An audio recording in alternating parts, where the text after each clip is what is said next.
Hey guys, how are y'all? How are you all? Okay, give me a sec because I can see that eventually my flute microphones are not actually going to be connected. Okay, then now they're going to be connected. So, it's Monday. Well, on this side of the world, it's Monday. Um, I've had a really good day.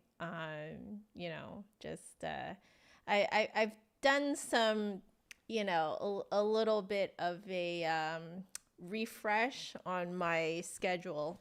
So I'm a lot more active these days, and because of that, I feel that my energy levels are higher. I can get more stuff done, and it feels good. It feels productive.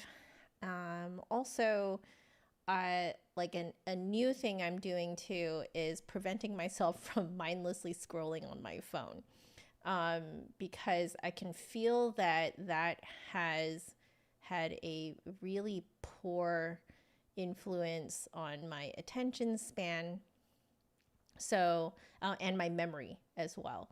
So instead of mindlessly scrolling, I am reading. So I'm reading books. And yeah, so I do actually think it's helping. I've been doing this for, I want to say, like, well, mindless, the taking out the mindlessly scrolling part, I think it's like less than a week. But the more active part I've been doing for about a month now, and it has been wonderful. But, a little bit of a slow transition into sort of a new way of doing things. But I'm a lot happier, and I realized that I can make more time to do these types of review streams, and I could do a lot more of these review streams. So today was extremely productive. This morning I finished editing a video that you guys will see later this week. I filmed another video that's going to come out next week, and then we're doing the stream right now, and it's really awesome. I'm super happy, relaxed, stoked, just all together, feeling really good. So that's how I have been, Jane. How have you been? I haven't seen you in a little while. Hope you've been well. I hope you guys don't mind that I've essentially stopped my practice streams since I got COVID in September. At first, it was so that I would have enough time to catch up with these projects that I'm doing right now. So, like the Woodify stream that we did last week, this Passion Flute stream, and then the week before the Woodify one, we did the Magical Flutist method book stream.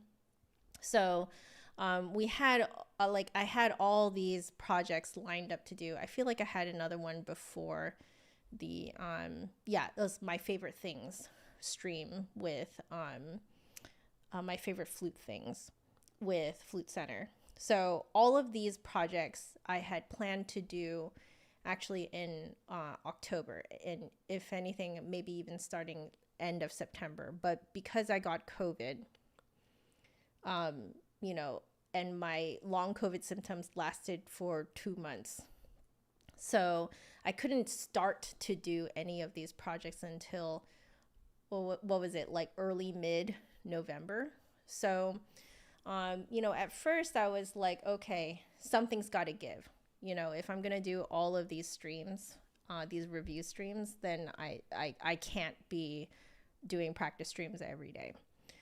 But what has happened as a result of not doing practice streams every weekday or 3 times a week is that I have had more time to myself to really reorganize my life, reprioritize, and it's been really great. I do plan on bringing practicing back into my life. Right now, I'm putting a hold on it because my flute is still not with me. So there's some fun things going on with my flute. There was a COA, and then there's something special that's going on. So, it's still not back with me. So I was like, I'm just going to take advantage of this time to not practice, because I would rather not do crazy practice sessions on my backup flute. I would rather just jump right back into my normal flute. But I think in the future, what I'm going to do is practice on my own. And if I come across an interesting problem, I'll film it. That's what I was thinking. That I can film a me dealing with a very interesting specific problem, and then maybe only do a practice stream once or twice a month, something like that, just to check in with you guys, see if you guys have any ideas. We can tap into the hive mind, because I don't want to give up the hive mind completely, but I kind of really love my life right now. I love my life right now. So why do you feel like you know what's happening? Because you probably know what's happening. Yeah, Jane, I had COVID. I got COVID in early September, and it absolutely just ruined September and October for me, just completely. But the weird thing was that after September and October were completely dashed from my content creation schedule, I've had a much better content creation experience in November and December. Just, I'm doing a lot, but I'm really relaxed. It's really weird. I haven't been this productive and relaxed at the same time. I think maybe it's just part of me is I realize I really enjoy what I'm doing. And so it's starting to almost kind of return to the feeling of it's a hobby. Yeah. You're on you're on Instagram way too much. Sometimes breaks are necessary for progress. Yeah. So yeah, this break that I'm having from the constant practicing in front of you guys has been amazing for just reprioritizing, reorganizing my life. I actually get up early these days, which is not something I ever used to do. I used to roll out of bed at 9. But I get up at 7 now. I go for a walk, and then I come back and I do some stretches, and I read for 10 minutes, 15 minutes, something like that. It's just such a wonderfully slow way to start the morning. Gets my creative juices flowing, because that walk is so good for getting those creative juices flowing. Yeah. And then because without that walk in the morning, my mornings are basically just completely non-productive. I don't do anything.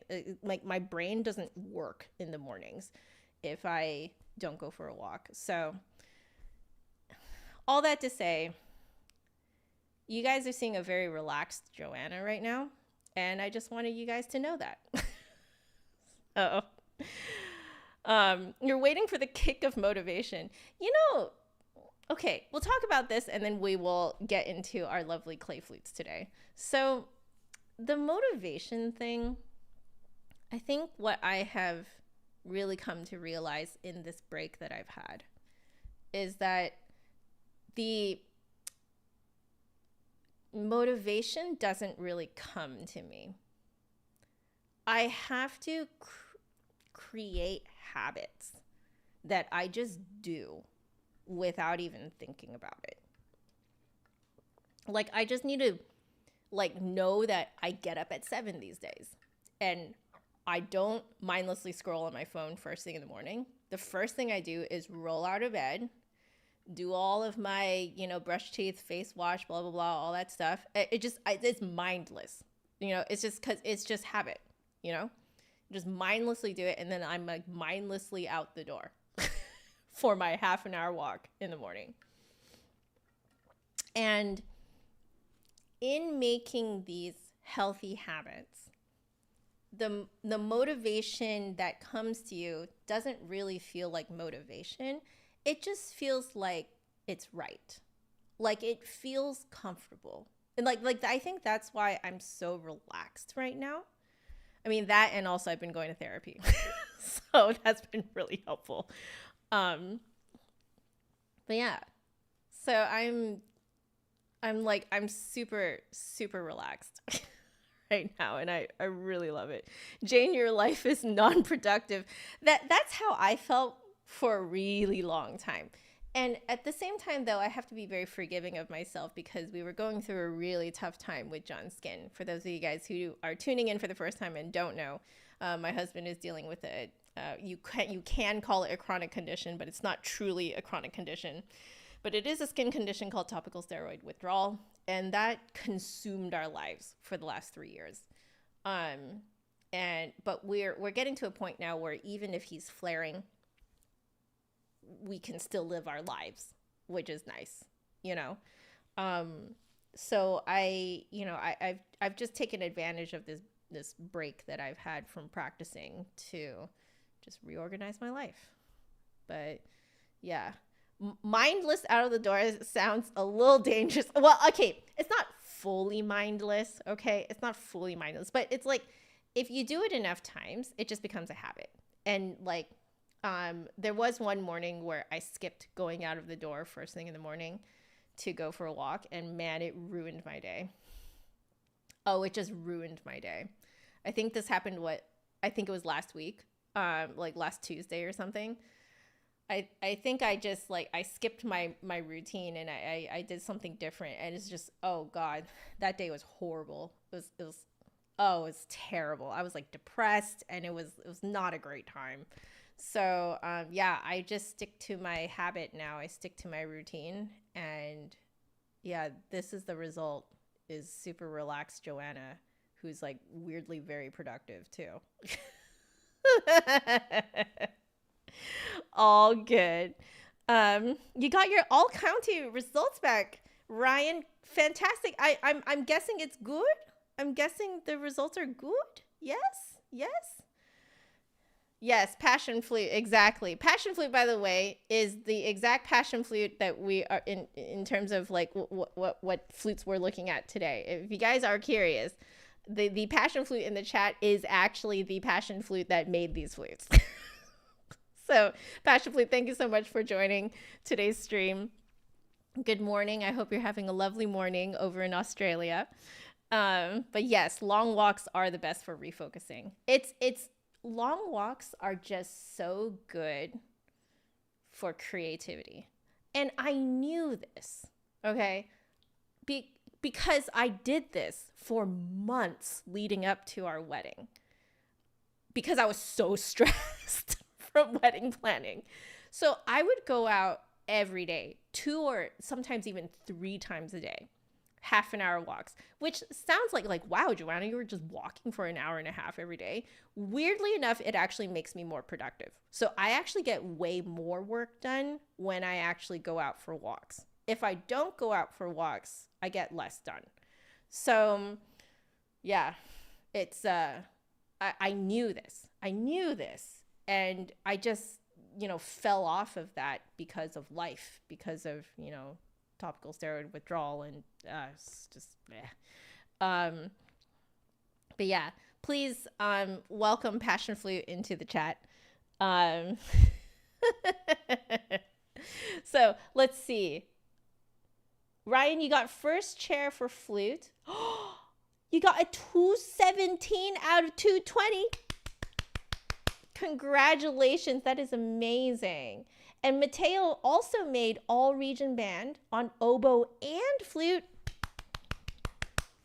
You guys, I don't know if you guys know how happy it makes me feel that you guys are so, feel so safe and comfortable to, report this to me.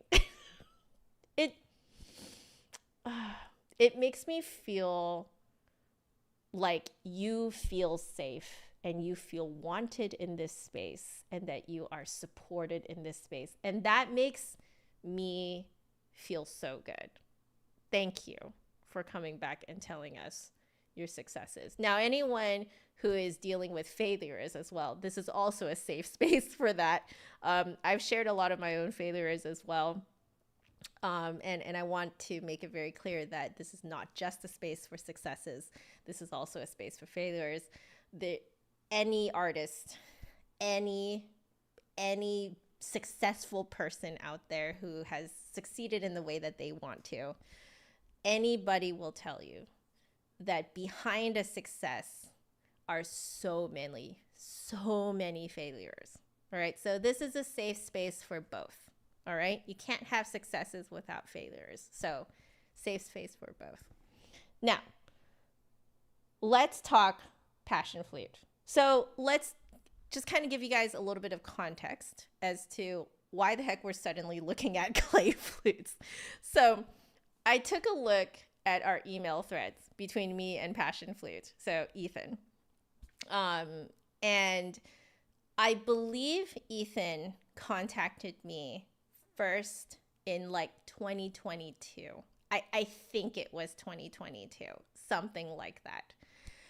And that was when, if my memory serves me correctly, and Passion Flute, you can absolutely correct me in the chat if I'm incorrect, but my memory is telling me, and I checked it like a couple days ago just to make sure I wasn't insane. But you told me that you were working on these flutes and that you had watched my videos for a while, that you were a longtime viewer of this channel, which thank you very much for your support. And you told me, like, I think you were about to go into school or you were in school. I think you were in school because I think you just graduated. So you were in school and then you had, I think, started to like pick up the flute, I believe. Like if we go on the Passion Flute website, so let me just link the website for you guys. It is linked in the video description below, but I'm also just going to put it in the chat for you guys to click on really quickly. Yeah, there you go. Now it's a clickable link, so you guys can go check that out. Actually, what we're going to do is pin this. So we've pinned it now to the chat, so anyone dropping in can just click on that. So if we go to the About page on Passion Flute, so let's see.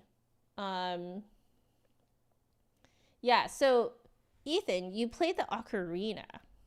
So if anything, that was sort of the like origin, kind of like inspiration for the sound that these flutes make, I believe. But you really were in love with essentially the transverse flute, right?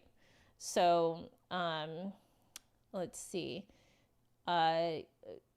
Good quality BEM Western concert flutes are expensive, and you didn't feel you could ask your single mom to shell out nearly $1,000 on one of these instruments. So instead, you bought a bamboo flute from China, which I also have on the side here. They are considerably cheaper. Like even the like high-end ones are what, like $200, $300, something like that. Like those are like concert level Deezes. But yeah, you will not find that among Western concert flutes. Like Western concert flutes, a beginner model at the very like lowest price possible is $400. So that kind of gives you guys like a rough idea of just kind of like the price discrepancy between like a Deeze or these clay flutes and a Western concert flute. So let's see.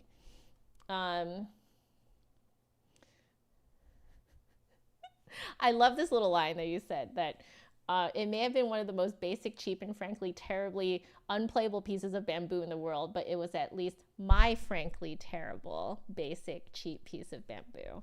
That is so sweet. I love it. So let's see. After persevering with my glorified stick for some time, I had graduated to playing a BEM flute when I was present for a performance of Irish music. Here I had my first experience of listening to a conical flute, and it was awe-striking, like falling in love with the flute all over again. The beautiful mellow sound and exceptional woody tone was exactly what I was after from flute playing. Yet the prohibitively high prices of instruments once again led me to be unable to afford one. But the story didn't end here. So if you guys read on, essentially, Ethan goes into how he became inspired to make these flutes. And something that I wanted to just, and also to make these flutes affordable and available worldwide. But I think something that I really wanted to point out to people was that Ethan did tell me that I believe you apprenticed with Terry McGee. Is that right? Passion Flute, if you can, confirm that. I remember that from an email, and I remember being so thrilled for you because Terry McGee, I believe, is one of the greatest Irish flute makers in the world. Is that correct? But yeah, so sounds right to you, right? 2022, I believe, is when you first contacted me. Yeah.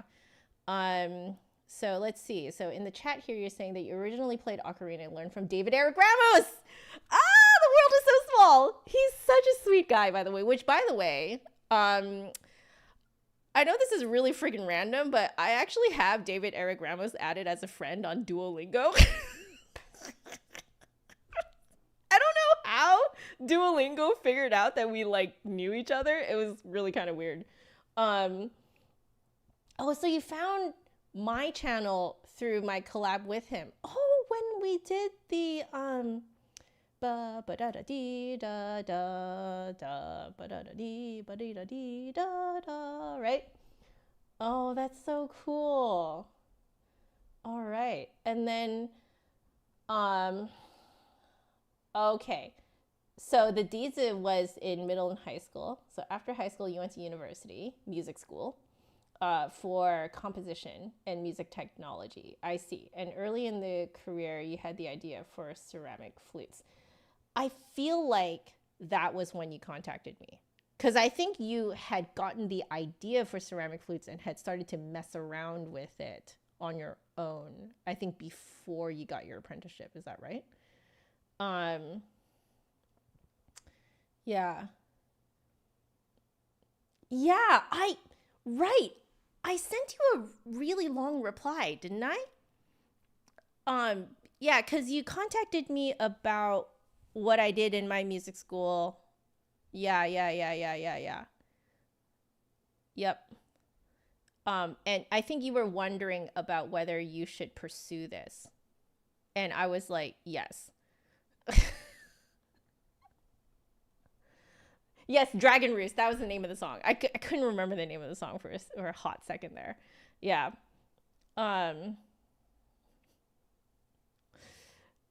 Okay. So, by the way, Mocker, all the best on your jury. You got this. Have fun. Treat it like a performance. All right. That will really shine through. Anyway, did someone say Dragon Roost? Yes, Greg. Yes. So Passion Flute here found my videos through my my collaboration with David Eric Ramos, where we played Dragon Roost. Let's see. So, okay, here we go. So this is the confirmation. So Passion Flute, you call Terry McGee your unofficial mentor, mainly because you don't have a formal agreement. Okay, so it wasn't a formal apprenticeship. Okay. But you've talked to him an enormous amount and learned almost all you know from him. There you go. It's from the words, from the mouth of Passion Flute himself, an informal, unofficial apprenticeship. I don't know if you guys heard me play on these already in the little promo thing that I did for this stream, but I was really impressed with the intonation. I was very impressed with the intonation. Yeah. So he's one of the best Irish flute makers alive and absolutely lovely. Oh, man, I need to hit him up. I hit him up for a conversation. That's amazing. Because his article on the rockstroke grip really freaking changed my life. Like I was like, oh wow, I didn't realize that I could play the flute this comfortably. Okay. So what I wanted to do today, I'm going to be completely real with you guys. As much as I'm known to be a reviewer, I think today is going to be a fun day for me. Like I'm just going to be playing around. If I come across something interesting to talk about, I will definitely talk about it. And in that way, I guess it'll become a review. But like, let's be real. This was a passion project turned business from one of my longtime viewers. And this really is just a celebration of their work. And I cannot believe it's physically sitting in front of me. Like we've been talking about it for 2 years now. And it's here, and it's all happened behind the scenes. I have not told any of you guys about this. So in case you were wondering if anything happens behind the scenes that I don't tell you guys about, yeah. Yes. There are things that I know that I will do in a while. But I can't talk to you guys about it because it's not finished. Yeah. Let's see. Oh, you have more to say, Passion Flute. So Passion Flute saying, I also very much subscribe to his ideas on flute making. He makes flutes largely based on older 1800s models, but uses a whole lot of modern ideas in his flute making to bring those into the modern day. Oh, I like that. I like that a lot. And I love that philosophy and want to take it to the next step, taking these old flutes and making them new again. That's awesome, man. That is awesome. Okay, I think I should give these guys a whirl. So I was going to take a look at, I love that you have on your website a Learn the Flute page. I think that is so wonderful. Also very smart, business smart. And that you have a video of yourself playing these flutes. So you have your YouTube channel. Hello and welcome to the... Oh, there you go. There he is. I don't know if you guys could hear that through the microphone. Ooh, you have so many tutorials. Wow. You have oh, because the last time I checked your YouTube, you had the different themes that you had put up, like to demo, the demo themes. Which, by the way, I have to say, I love all of your demos. Your demos are fantastic. I love all those songs. So it's great. So we have getting your first note, playing your first octave, introduction, harmonics in the second octave, tone, dynamics, and articulation, playing in tune. I like that. Playing sharps and flats. Oh, fantastic. Great. Okay. So I love that you essentially have this kind of like full package for someone going into the flute for the first time. I would have eaten this up. Okay. Like 8-year-old, 9-year-old Joanna would have absolutely just eaten this up. Just nom. Now in the bottom half of the Learn the Flute page are the fingering charts. And what I thought was fantastic and so sweet was that Ethan, Passion Flute, printed these out. I freaking love it. So this one is for the D flute, the piccolo. This is for the G flute. And then this is for the C flute. I love it. So good. And the backs of them have like alternate and advanced fingerings. I love it. And you'll find this exact printout on the website. So you guys can look at it right now too. I was thinking of putting it up on the screen, but honestly, you guys can just kind of have it out. So I was like, I think that like if you guys are trying to figure it out on your own, you guys should just have his page out. It's he has these right up on the screen for you guys. So okay, wonderful. So let's start, I think, with the G flute, and I'm going to have my my little fingering chart. Oh, I guess technically I have it up on the screen. I have it sitting right here. So we're gonna put these guys off to the side here. By the way, Ethan, I love your case. So this case is very reminiscent. If not, I'm wondering if you just got it from like the same makers, but like I have a Deedza case here, which is just a big version of what you have. And I think it's exactly the same thing. So like, did you purchase Deedza cases? Because like it's, as you can see, it's the same thing. It has the two little like elastics. Yeah. So this, by the way, was a gift from one of my students. She gifted me a Deedza, and I freaking love the case. The case is so good. And so yeah, when I opened this up, I was like, oh, these are Deedza cases. Yeah. Exactly, Nathan. These aren't that expensive. So let's since we're on the topic, so this G flute is where's the G flute? Yeah, 200 Australian dollars, right? Am I correct?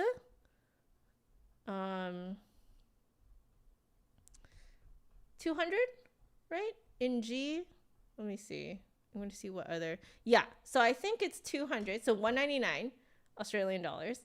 The ones in D5, so the piccolo ones, are looks like 129 Australian dollars. And then the ones in C are 149 Australian dollars. So compared to the Western concert flute, these are way cheaper. But I do enjoy the fact that they're not so cheap that you question their, how they're made. You know, sometimes you see the price of some things and you're just kind of like, really? So, okay, I'm gonna take this out. I think what I'm gonna do here is, let me do this. I am unsure just how clear or unclear that is to you guys. It doesn't look that clear to me. But this is what I'm actually directly looking at. Maybe, what if I did this?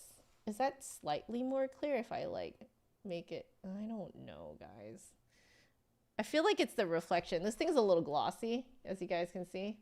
Can you guys tell that it's a little glossy? Yeah, it's a little glossy. Anyway, I'm looking at this right now, okay? If you guys want to take a look at it, head on over to the website. I've pinned it in the chat or wherever it is over there. Okay. Yes, these cases are meant for bamboo flutes. I was right! They are Deedza cases! So I opened up the box and I saw these cases and I was just like, I've seen these cases before. I know what they are. Ooh, Greg is saying with the C and the G flute, you could play A Life Sent On from Xenoblade Chronicles 3. Greg, after I've played these, I'd love to know if there is an interest among, like, if there is an interest among video game composers for this timbre. Because I think there is. but I am not an actual session recorder. So, you know. So 200 Australian dollars for a pre-made G, 239 Australian dollars for a custom order flute. You can custom order. So you can custom order like the color and stuff like that, right? Is that right? Am I calling out the $50 Amazon flutes? I am calling out the $50 Amazon flutes. Oh, you're getting so much work on Shinobu. Oh, there absolutely is. So there is okay. So I'll play this for you guys. I'm going to play around with like tone color and stuff like that as well to see like kind of what the range is. And then you guys can, you know, see how like, you know, you can bring this to like any composers or whoever who are looking for this particular timbre and see what they think. And also just get it. Like compared to other flutes, this is like not very expensive, you know? So I would say, you know, and it's made with like very good intonation and just like the build quality of this is really good. So, okay, let's mess around.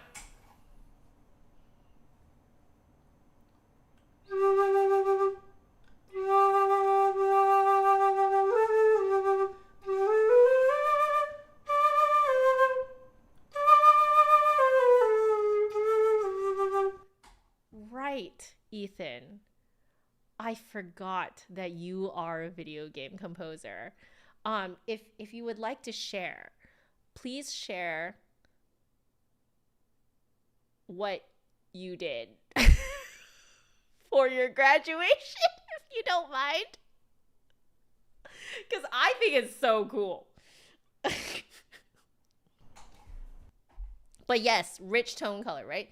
I find that I can go very hollow and very rich. So let's go in the order that I normally go. So let's start with harmonics and see what we can do.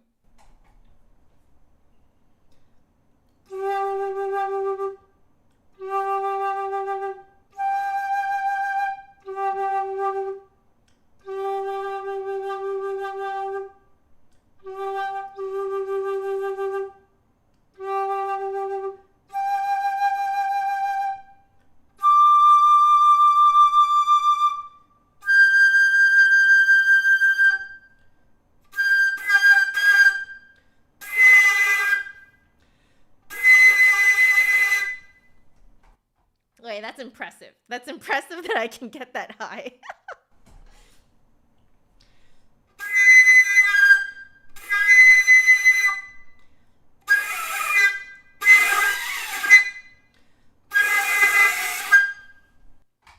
I don't think I can get quite that high. So I'm noticing that it's very forward playing.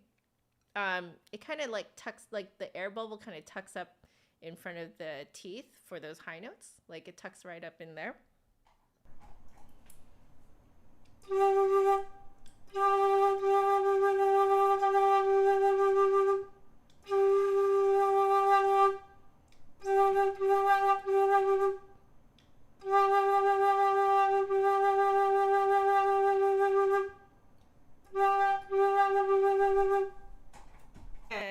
And the lowest note, the air bubble is right here. So it's all right up in the front of the mouth.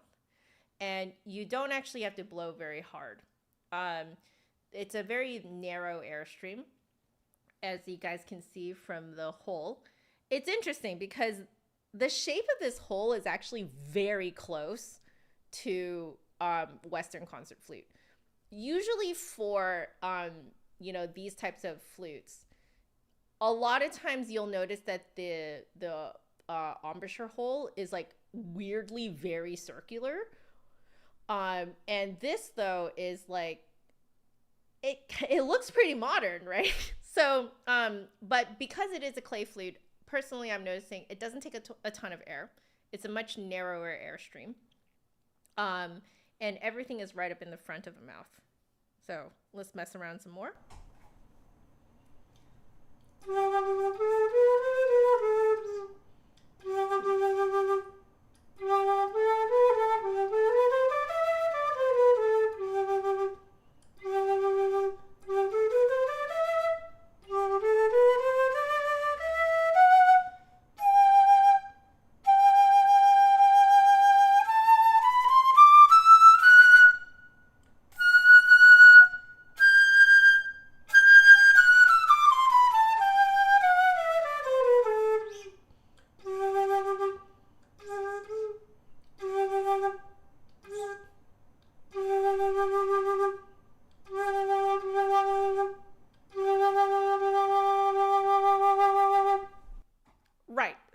of note is that due to the spacing of the holes, this is something I learned randomly elsewhere.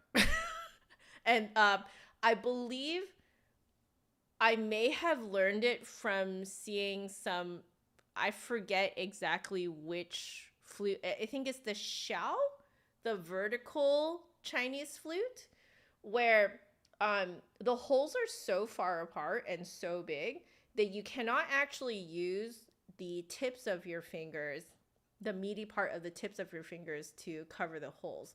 So, you know, because I am quite small, so you may have noticed that I'm actually using the the middle joint of my fingers to fully cover the hole, and you can see that that makes it a lot more comfortable for me to actually cover all of the holes, right?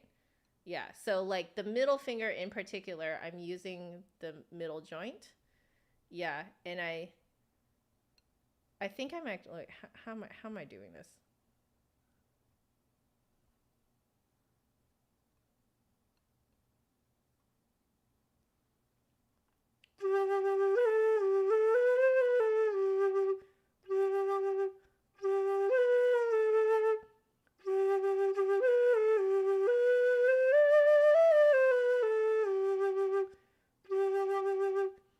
It definitely takes some getting used to. Yeah. Is it heavy? It is weighty for how small it is. And I love that. It's like, it feels like an instrument. Does that make sense? It's weighty for how small it is, and it's a good thing, in my opinion. I think that may be part of where we're getting that like that like richer quality, because it's denser. Like the material is thicker, literally. Yeah, it's solid. That's exactly how I would describe it. Yeah. Is rose heavy wall? No. Rose is standard wall. Yeah, yeah, yeah.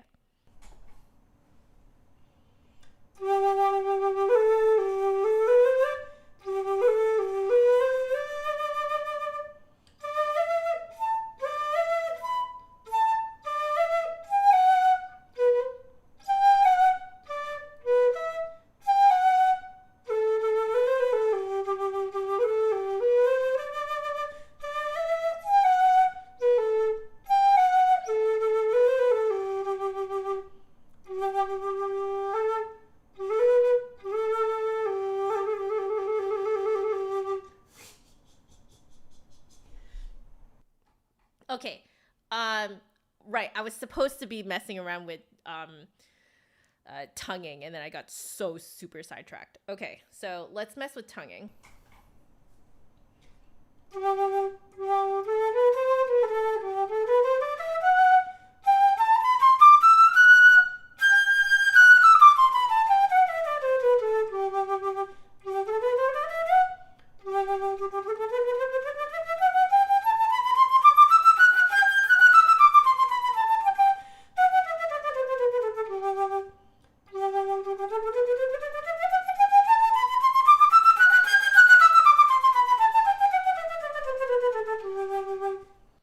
So, because that air bubble is all in the front of the mouth, like in front of the teeth, the tonguing is very, very light, and just like low notes are between the teeth, and then the highest notes are like as far forward as you can, right behind the teeth.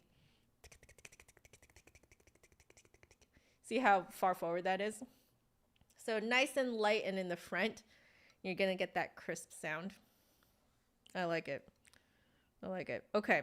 Tone color is what I really want to mess with.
in terms of like how much resonance you want to get out of the flute, it relies on how much vertical space you open up in your mouth behind the air bubble. So right in here, if I'm going very rich, very full, whereas, and I wonder if it's partly because it's conical, and so it may be behaving a little bit differently from like a Western concert flute, which is cylindrical. But I don't know, I might just be talking out of my butt. But I can feel it's different in that, or it could be just that it's clay, and that maybe that's why it's different. But the richer you want to go, the more kind of like more space vertically you want to put in your mouth. So is kind of the vowel that I'm going with. And then if you want that like kind of thinner sound, quieter sound, then you just kind of like make that vertical space smaller. So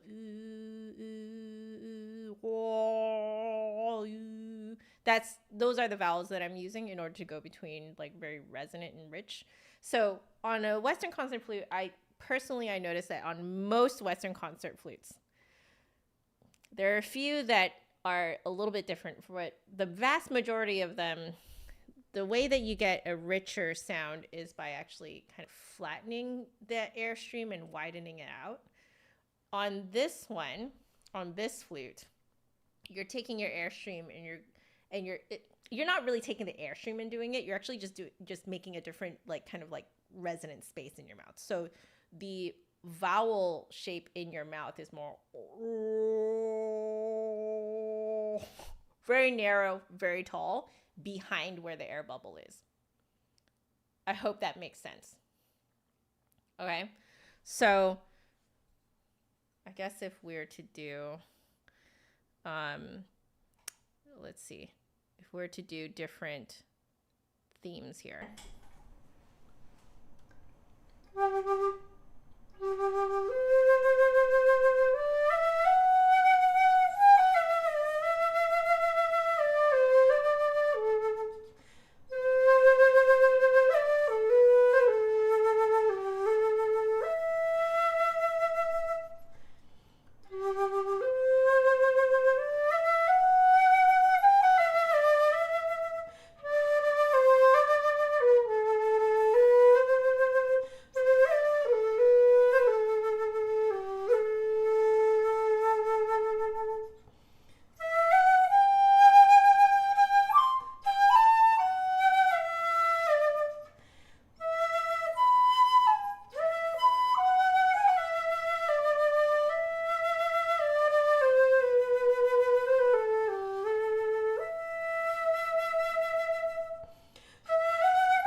It just sounds right.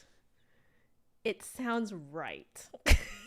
That's the way that theme is supposed to sound. I don't know if I can do Tumnus's Lullaby, mostly because I'm unsure about the whatchamacallit, the transposition.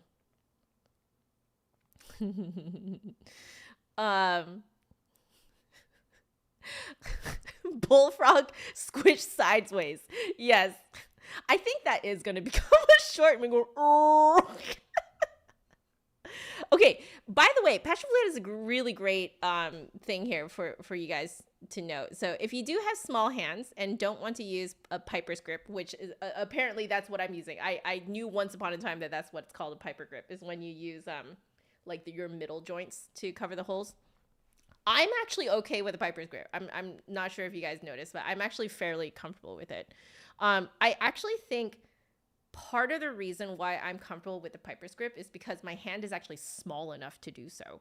And my thumb is short enough. Because I can imagine that if your thumb is longer, that it's just going to feel super cramped to try and, because like if your thumb is like pushing your fingers all the way out here, right?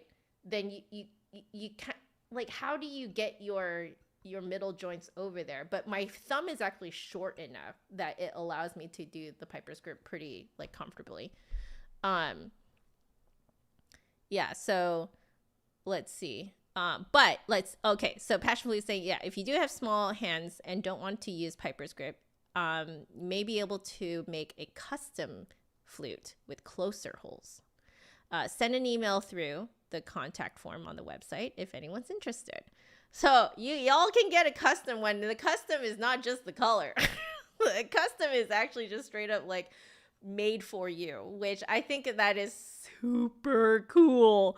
I think that is for me, I think that is one of the most interesting things about, you know, the way that you are running this business. So for example, if I were to create a custom one, what I would ask for is I would ask that the blowhole, that the lip hole is carved more rolled in so that I can do the piper's grip even better. I was thinking that when I was trying it for the promo video, I was like, you know, if that blowhole was just like kind of just tilted towards me a bit more, then I could play like, I think, even more comfortably. Like if it was just like, if I could play like this, then that would be perfect, right? So like that would be something that I would send in through the contact through the contact page on Passion Flute's website. What are we reviewing? We're reviewing clay flutes made by Ethan Smith. Passion Flute is here in the chat actively right now. This has been more than 2 years in the making. We were talking about this all the way back in 2022. And, you know, just I'm so proud of Ethan for really making this a reality. I could tell from his email to me 2 years ago asking me if this was a good idea to pursue. I could tell that he had it. I could tell that he had the drive, he had the ambition, he had the resourcefulness to do this. And I was like, yeah, man, do it. And here we are. So, yeah. Okay. So, yeah, I think what's particularly interesting about this is what Ethan mentioned early in the chat, was that I can really feel some modern aspects to this. Like, I'm very comfortable with this embouchure hole, which is not usually something that I'm actually very comfortable with. I have to kind of get really used to it on, you know, like on other kind of like non-keyed flutes. And this one, though, I'm not sure if you guys can tell, but I'm like immediately taking to it because it just feels very normal and comfortable to me. So it's a really wonderful mix of like modern and traditional. So I really like it. So the reason you don't make the holes closer by default is that it can affect the tone and tuning of certain notes slightly. Yes, I do know that. I do know. So if any of you guys have read any of the various books out there about tuning a flute, like even just like the development of like the BEM flute and stuff like that, you will know that that is actually why the tone holes on the modern BEM flute, the modern Western concert flute, are so dang big. They are that big because the tuning is a lot more stable that way. At least that's from what little I have read. Yeah, exactly. But yeah, Passion Flute makes a great point here. However, if you're comfortable playing the flute, you'll sound and play better. It's very true. It's the same reason why I always tell people to find a flute that is comfortable for you. If you are walking on eggshells on your own flute, you are never, ever going to be able to let go and express. Yeah. Yeah, big requests might require more than the standard custom pricing. Very understandable. But something like rolling in the embouchure hole, a little like Joanna asked, let's see, wouldn't be a problem. So yeah. So like, I think that is super cool. I think that is super, super cool. Like, I'm already playing this very comfortably, so like I don't actually really have to have it rolled in, okay? That would be just like a completely, bonus ask. But yeah, so let's see. We have done harmonics, articulation, tone color. There ain't no mechanism on this. So there's nothing to review there. But yeah, it's like, I'm very comfortable on this. I really love this.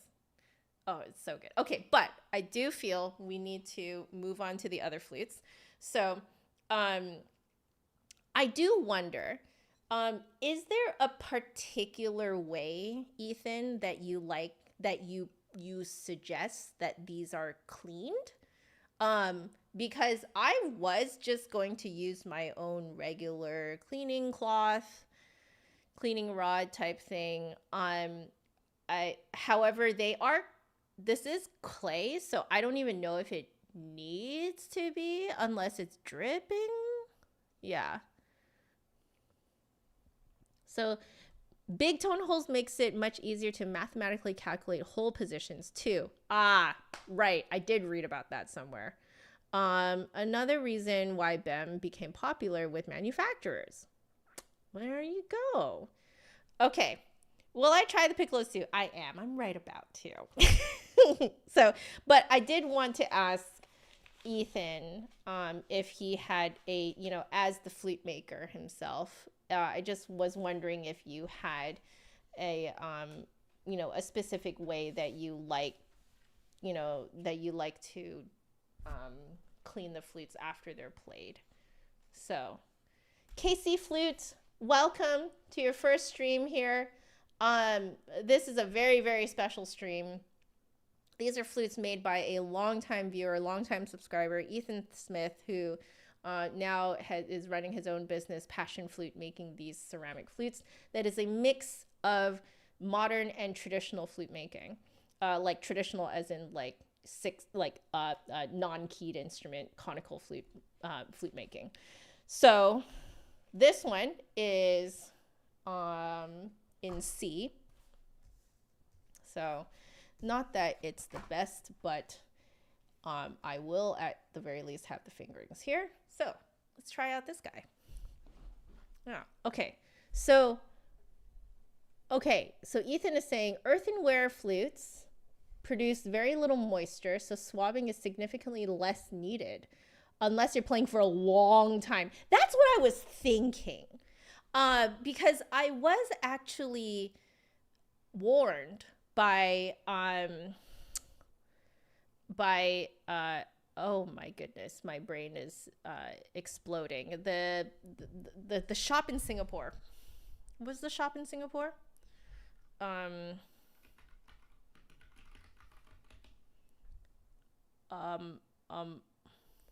Eason.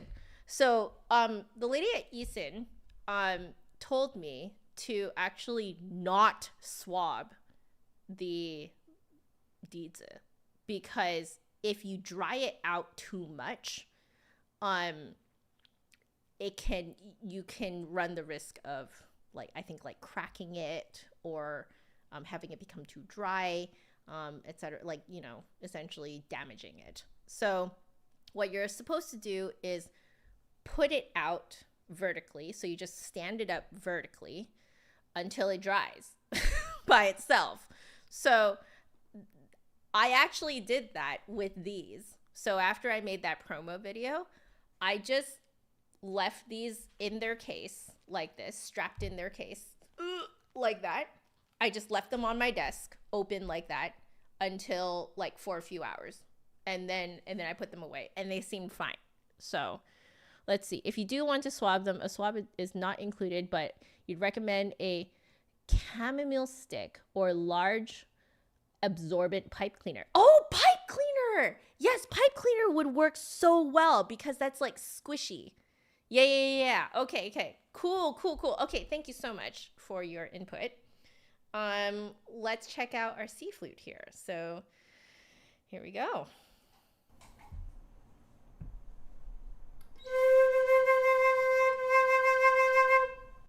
So immediately I'm feeling this is like the lowest note is a little higher up. I think that tracks. So it's a little higher up than the lowest note on the G flute, because it is, okay? But that air bubble is definitely a little bit higher. For me, I think because my mouth is so small, it is really, really easy for me to get it out. Also, the holes are smaller, so my piper's grip is even more comfortable on this.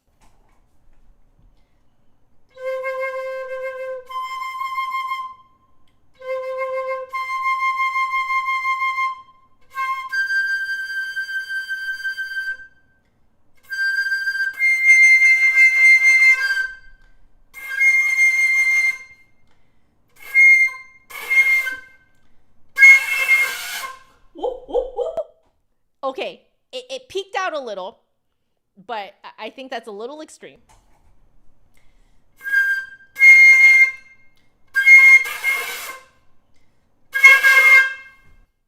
Yeah, let's not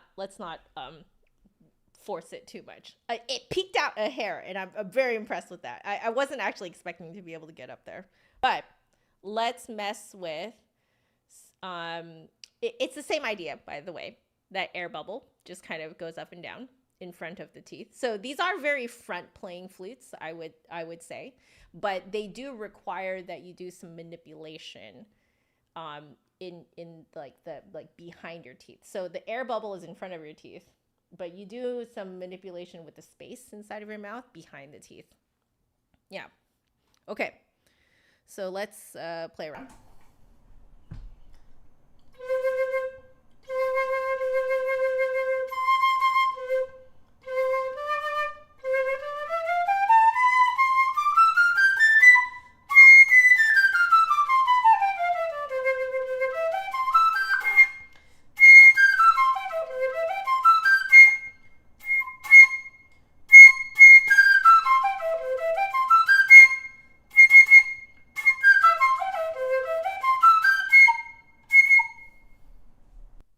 Again, just very, very forward, front of the mouth tonguing. Very much like the lowest notes are between the teeth, and then you just stay as like against your teeth as possible. I think that highest note there, so like the high C was, I think like my tongue was hitting, I think where my teeth meets the gums.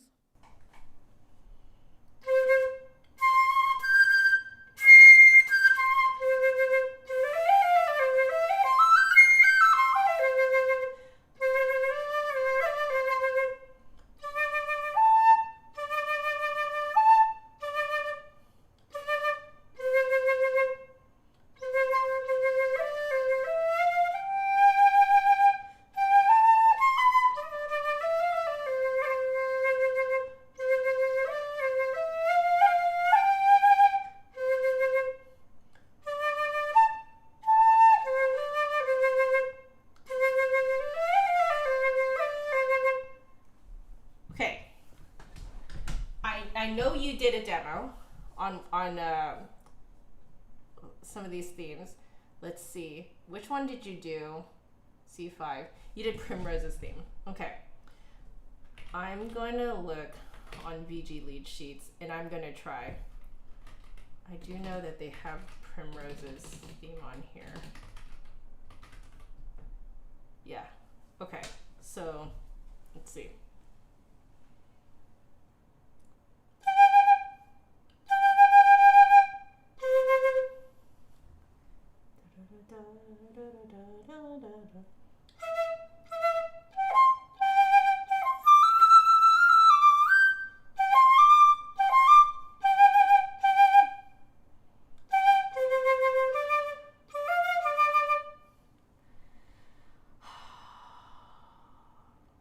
I need to transpose? Do I need to transpose? No, I do not want to transpose. But do I need to transpose? I'm wondering if I need to transpose. Let's see. It might. Let's see.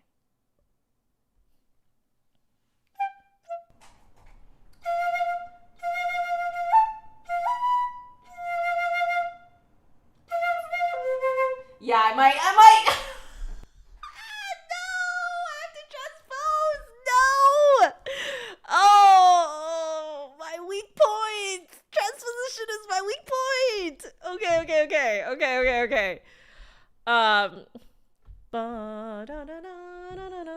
Okay, we're gonna do some tone matching. I'm gonna take out my backup flute. This is my Trevor James copper alloy C flute with my Brannon head joint with a piece of tape on it to make it stay. Okay. All right.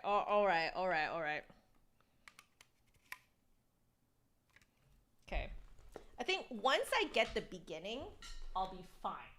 But I need to get the beginning. Okay.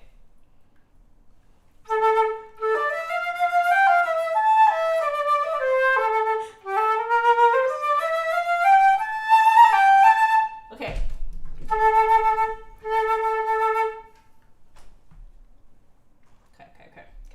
Okay.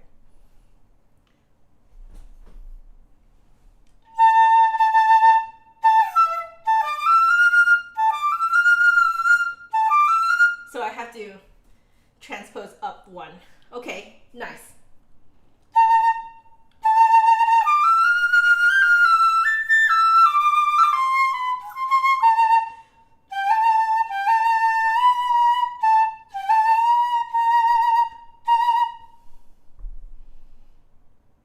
Did I do that correctly?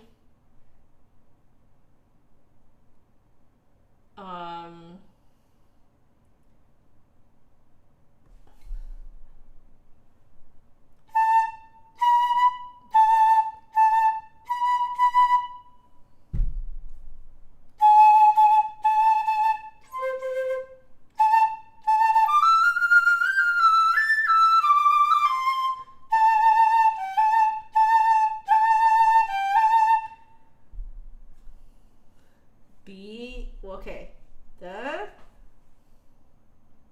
So. Okay, new fingering. Okay.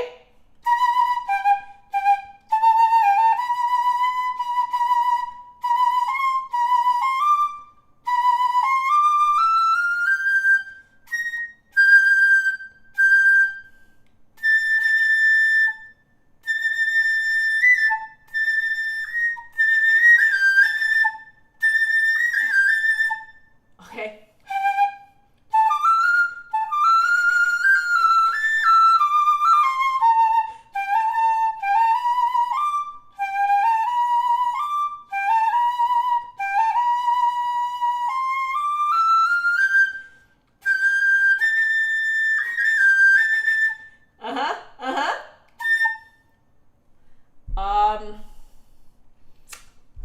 C sharp. Ooh, half fingering.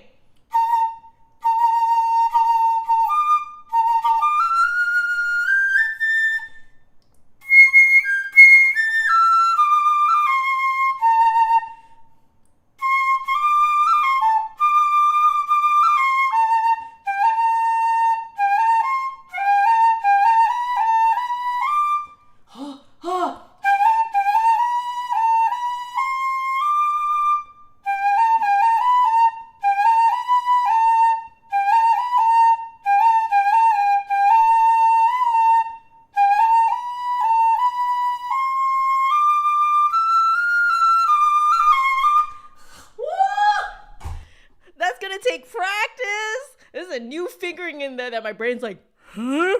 Okay.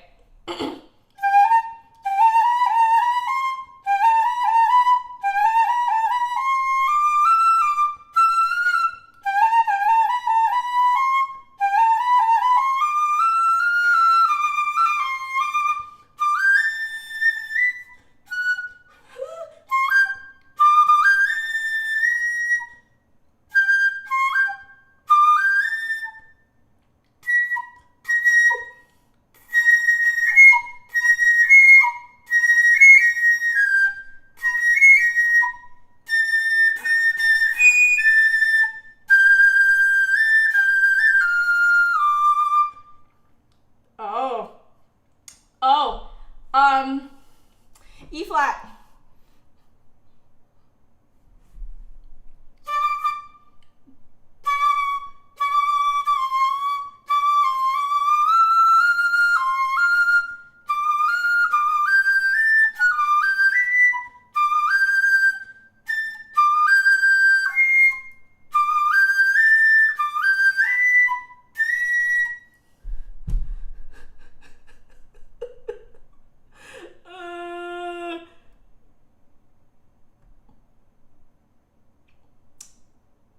B flat.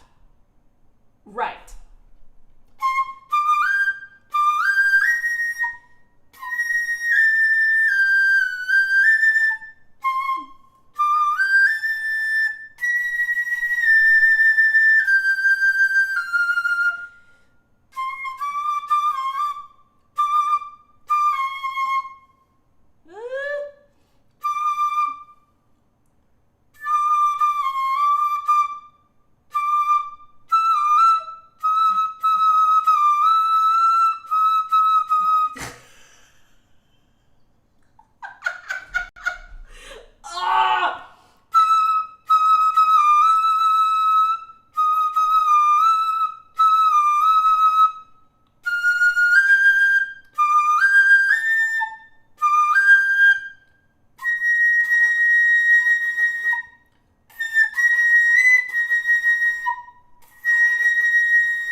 Okay, we made it. We made it.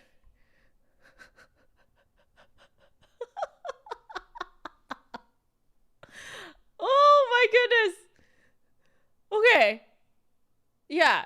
Okay. If I practice this, I can do it. But wow. I wonder. Okay, we're skipping. We're skipping to this one. I wonder if I can figure out the fingerings faster on this one. This is the one in D.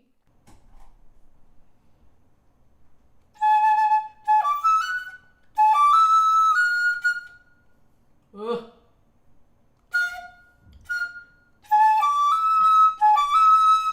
Okay, so F. Okay. No.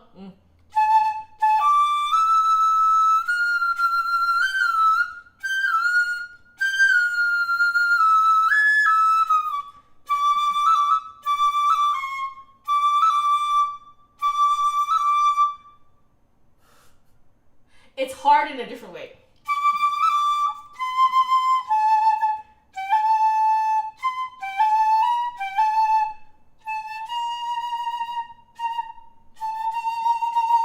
No, it's harder. It's harder.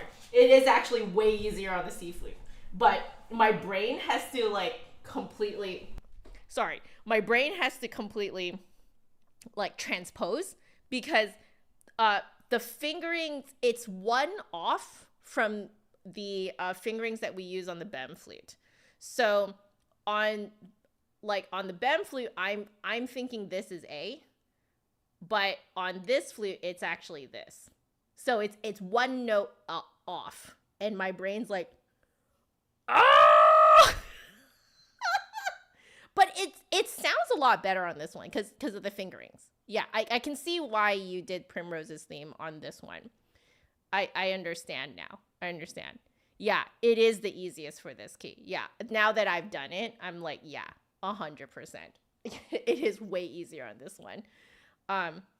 But let's see if there's something else that I can play. I do know there's one that I want to try, just to see.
need.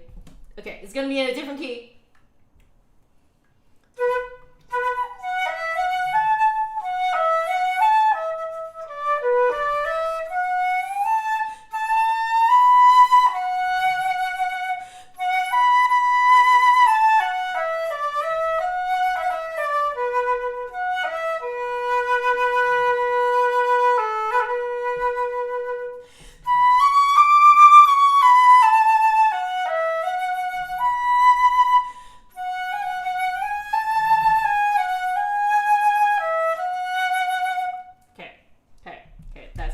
That's how it goes.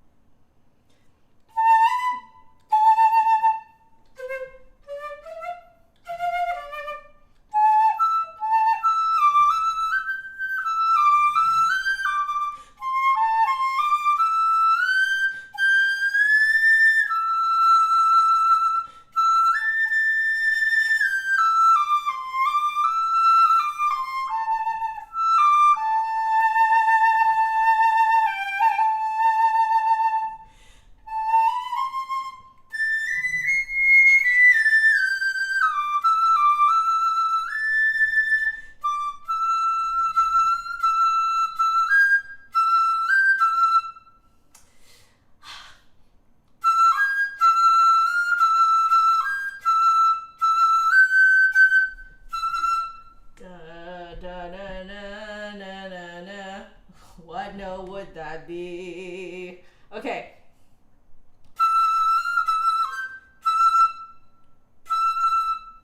So we are on.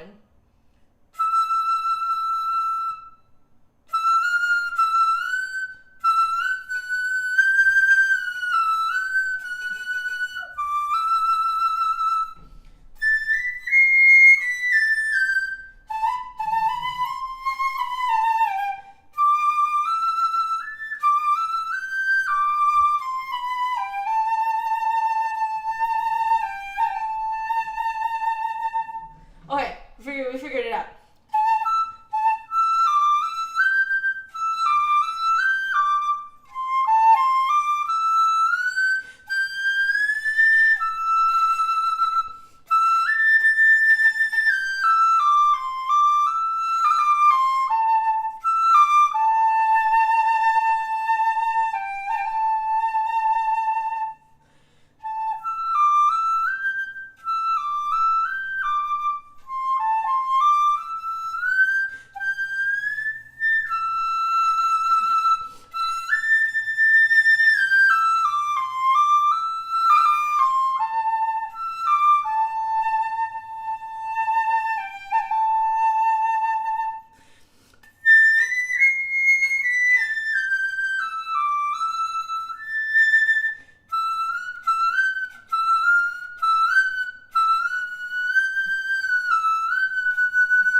I'm wondering if a Baroque fingering would work better for the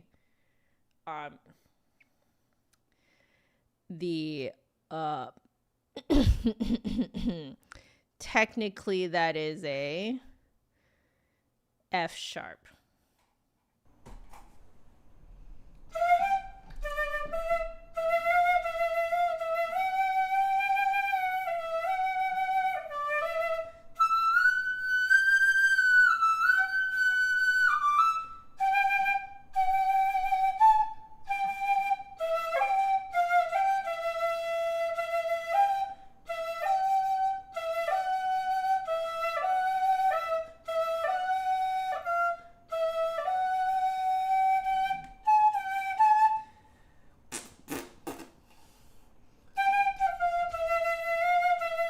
Yeah, I think like the flattened version of the note higher.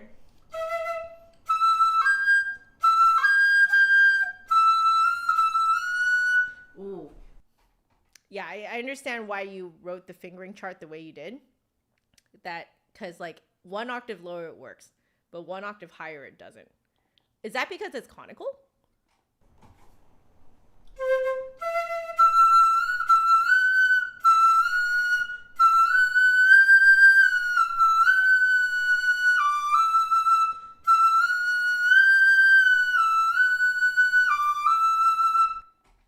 It's practicable. Like you can just get used to like venting part of the hole and like actually putting your finger down precisely as well.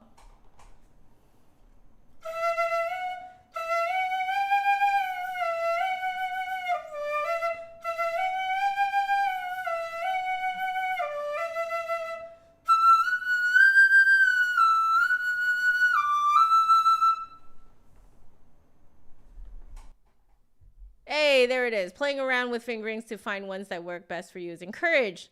The Sharps and Flats video on my channel shows you how to do this. Perfect. You already have a video on it. Excellent.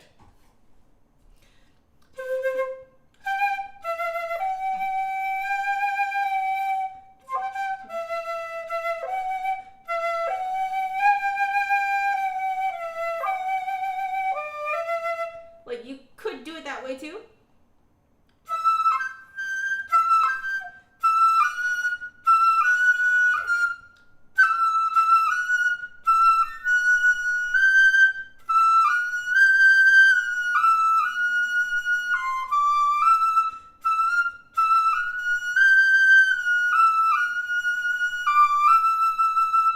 Could also do it that way. So I'm essentially doing I'm not putting the lowest finger down to flatten that F sharp, that is, to an F natural. Or to flatten the G to an F sharp. There we go. My God, transposition is not my brain hates it. Okay, so flattening from a G to an F sharp, 1 octave higher, I find is easier to just put down 2 keys. So essentially what you can do is like you have all these like diatonic notes of like just like the straight fingerings with no like weird like combos. And what you can do to get the half steps in between these notes is you can do either half holes before, like, you know, to between each one, or you can take the higher note, like one diatonic note higher than the flat or sharp that you're going for. And then what you do is you put other fingers down on after like you have at least one hole separation. And you can play around with it to see like how much you can flatten the note to get to the note that you're trying to get to. I hope that makes sense. But I think that's what Ethan probably does a much better job explaining in his video. So perfect. Okay. Which you can find on his YouTube channel. Okay. So now other things I wanted to mention from having spent quite a few minutes there just like playing around and being in my own world. I'm so sorry I was just like ignoring the chat right there. But I don't know if you guys noticed how smooth, how insanely smooth the pitch bends are. So you can do like a true slide and it doesn't pop into the next note. So the reason why it's like nigh impossible to do it on a BEM flute is because of the keys. It's because of the mechanism. So even when you have vented an entire hole, the key is still down, which is still covering part of the hole, which flattens the note quite a bit. And then by the time you actually release the key, right, then it actually pops into the next note that you're going to. Whereas on something like this, you can do a true slide. So I'll show you. We'll do a G to A on this one.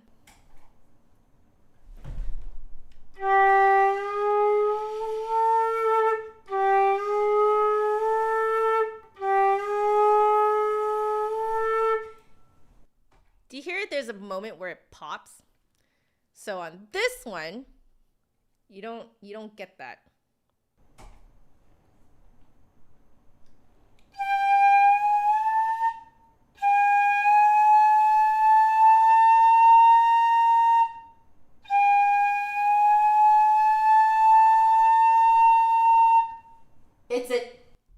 it's a true slide. I'm noticing that on this flute, it's even better 1 octave higher. So we'll do a comparison.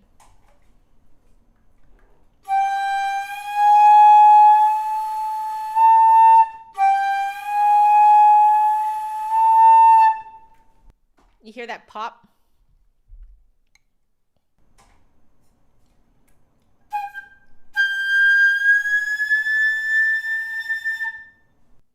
Isn't that insane?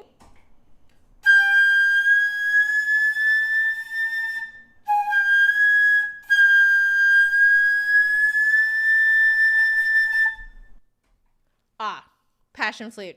Right. The term for putting down the fingers of your right hand to flatten higher notes is called cross fingering. Yes, I knew that once upon a time because I had to learn it for Baroque fingerings, for the Baroque flute. But it's been so long I had forgotten it. So thank you for saying so in the chat. Okay. But that's why I wanted to do that theme there. That is Ayaka's theme from Genshin Impact. Is because it has all those lovely, lovely pitch bends in there. You know? Oh.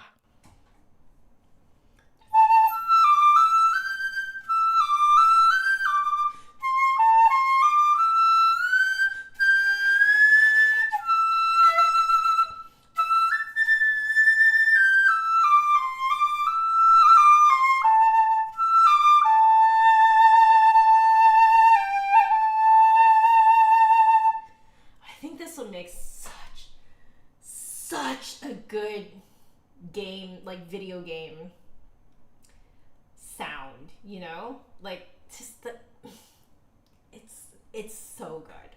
It's so good.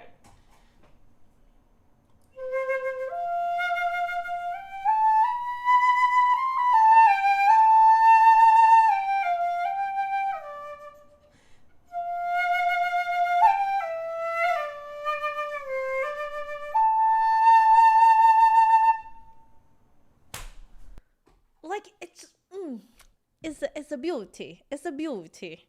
It's so good. Okay. I've messed. I knew time just flies. I'm like, I'll bet I'm just going to accidentally spend half an hour on each of these. And that's what I'm doing. Okay.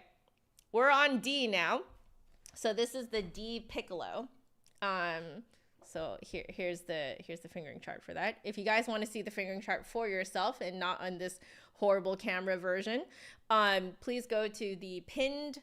It's probably here if you're looking in your browser. Look at the pinned message that I have in the chat. That will take you straight to Passion Flute's website. Go to the Learn the Flute tab, and you will scroll down and you will find these fingerings just right up there for you. So, and he has helpful videos, tutorial videos to help you play. Okay, so we're gonna try this now.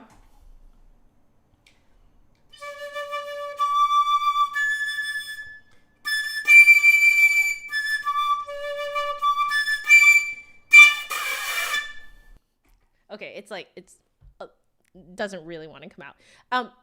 Ethan, you were saying earlier that harmonics on these conical instruments are difficult. And I agree with you because the piccolo, if you're not playing a Nagahara mini, typically is also conical. And I also noticed that it is very difficult to get up into the highest harmonics as well. So this does just kind of remind me of what it feels like to play piccolo, a regular piccolo.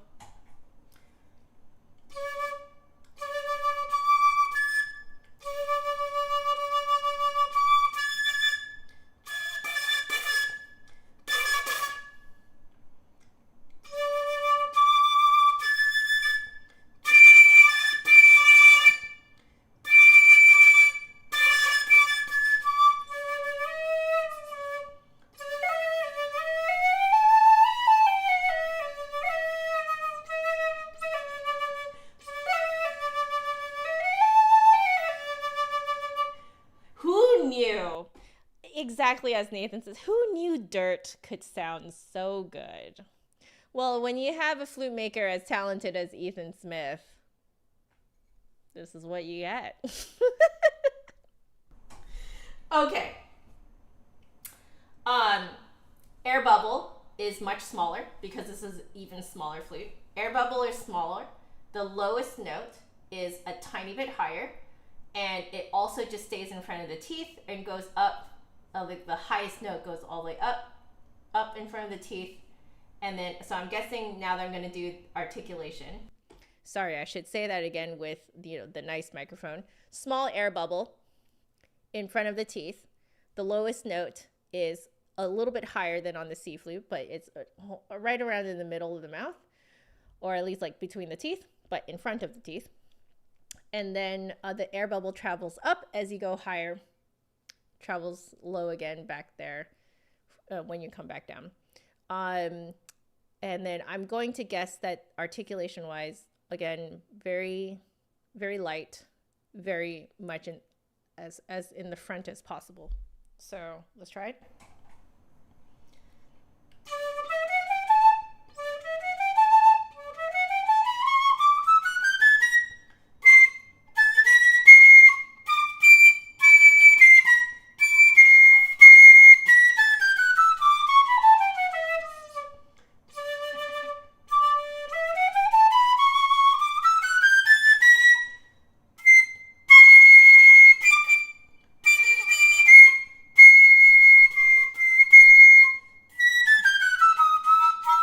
Oh, I can't find it.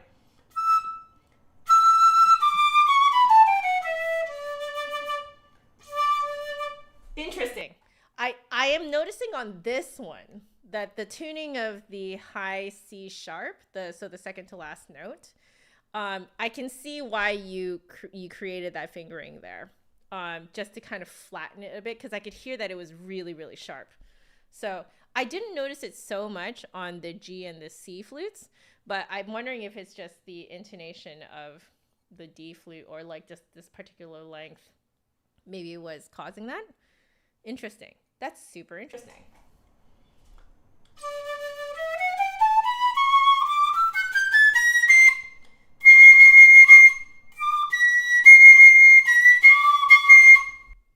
No, it was too flat, actually. Interesting.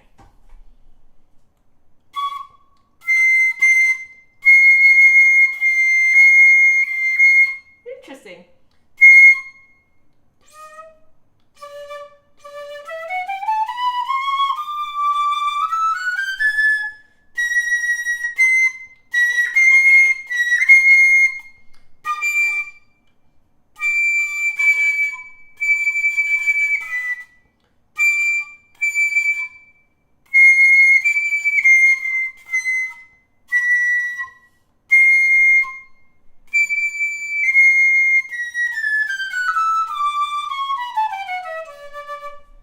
Okay, I can see that if I were to play this like more long term, I'd have to get used to that fingering for that C sharp. I think for this particular flute, I would do no fingers on the right hand for the high D. But I'm wondering if it's just different per flute. So you really do have to kind of like, as Ethan is saying in the chat, you should play around with the fingerings to see what tuning works the best for the flute that you end up getting. Because these are all, every single flute here is unique. So these are not mass made. These are all handmade. And so because of that, you do need to fiddle around a little bit. But sounds good. Yes, so the tongue has to be very, very light. And I'm using like just the tip, very light, super light. Like I'm trying to use as little surface area as possible on the tip of my tongue to like get it as light as possible. Because I am noticing that if I use too much tongue, like too much contact, it's getting that thumpy sound. So really light, just to keep it as crisp as possible. Okay, so tone color.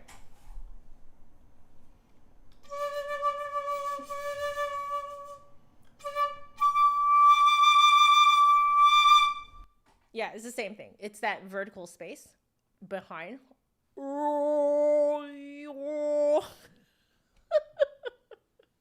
Okay.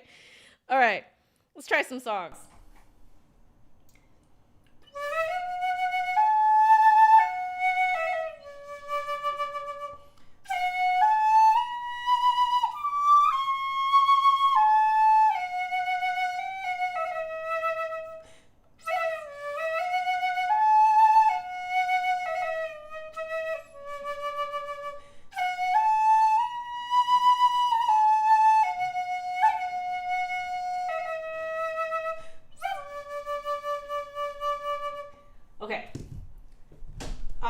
going to quickly look up my own arrangement of that. I'm sorry I cannot share it with you guys because I think there will be some weird licensing things. So I'm just going to look at it myself. All right, here we go.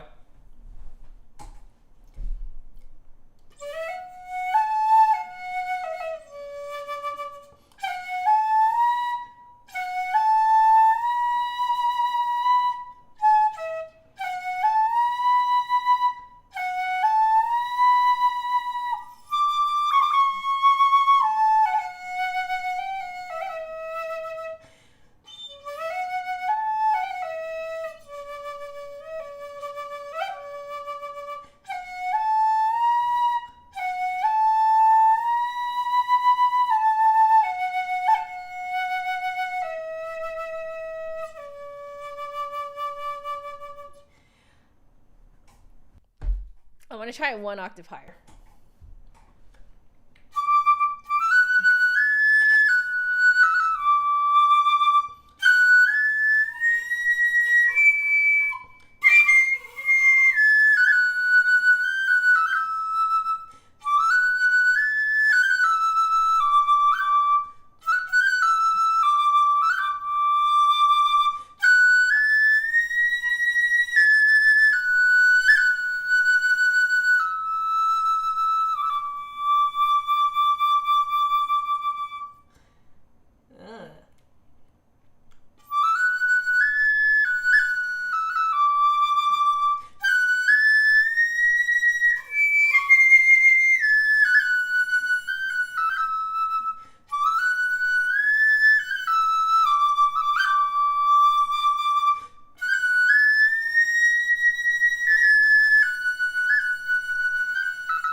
Oh.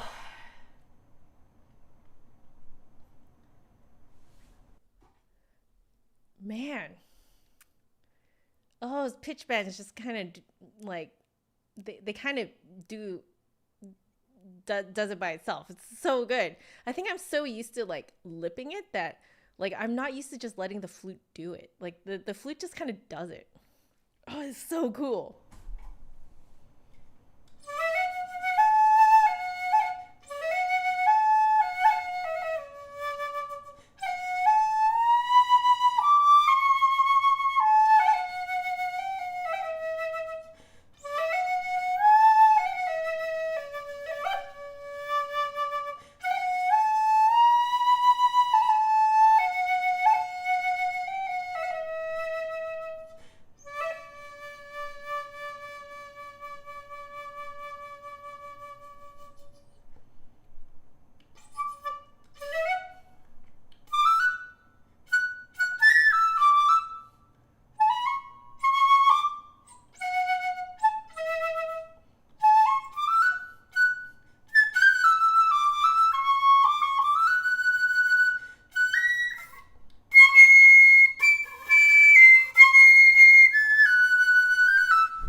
New fingerings.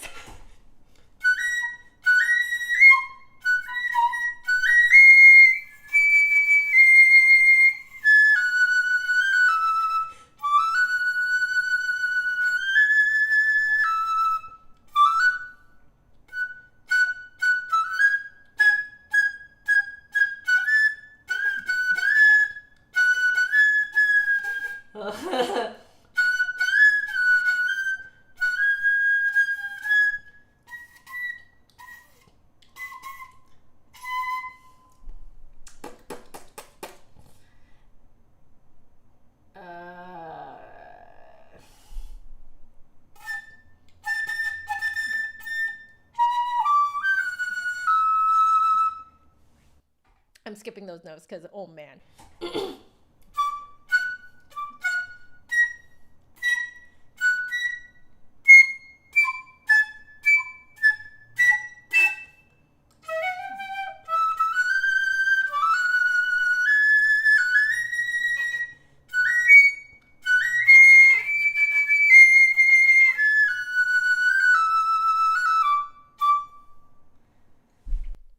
Yeah, Jane's right. I am getting a little tired on this one because it's so small.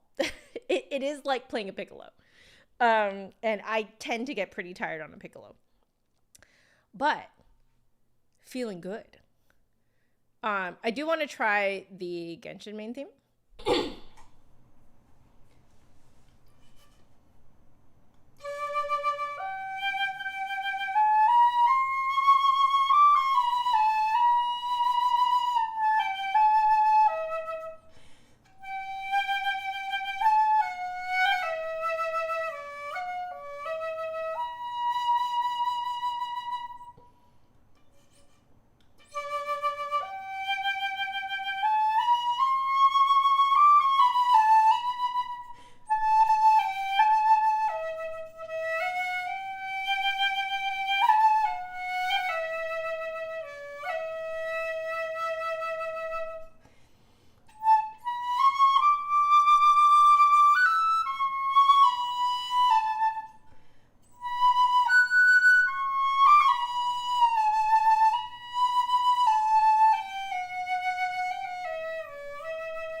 I keep overshooting.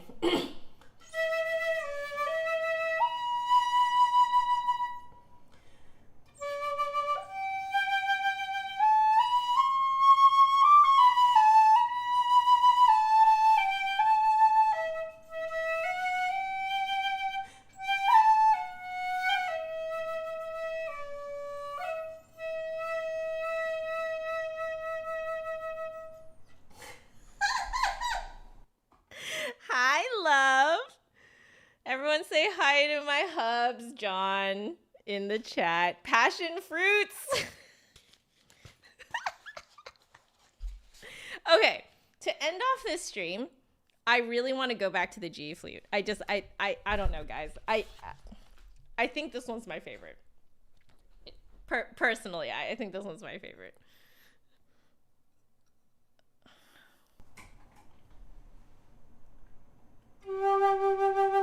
I mean.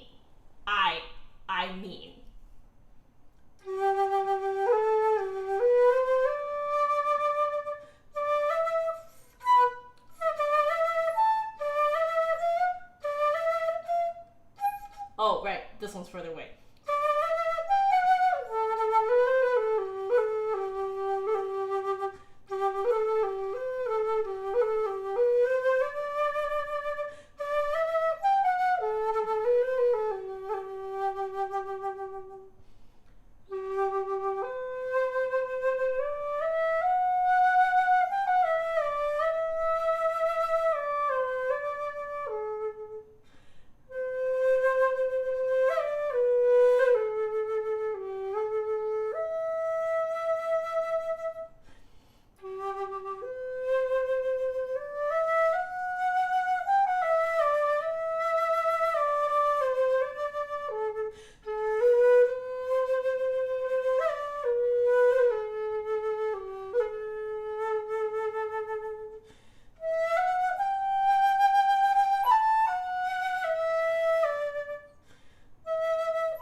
Ah, yes, and I would be just another flutist.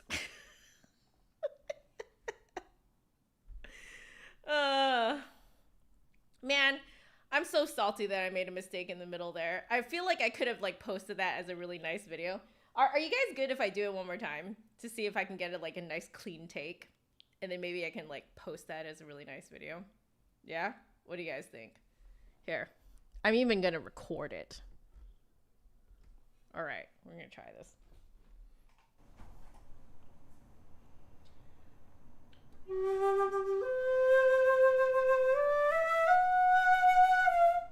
Of course, I mess it up immediately.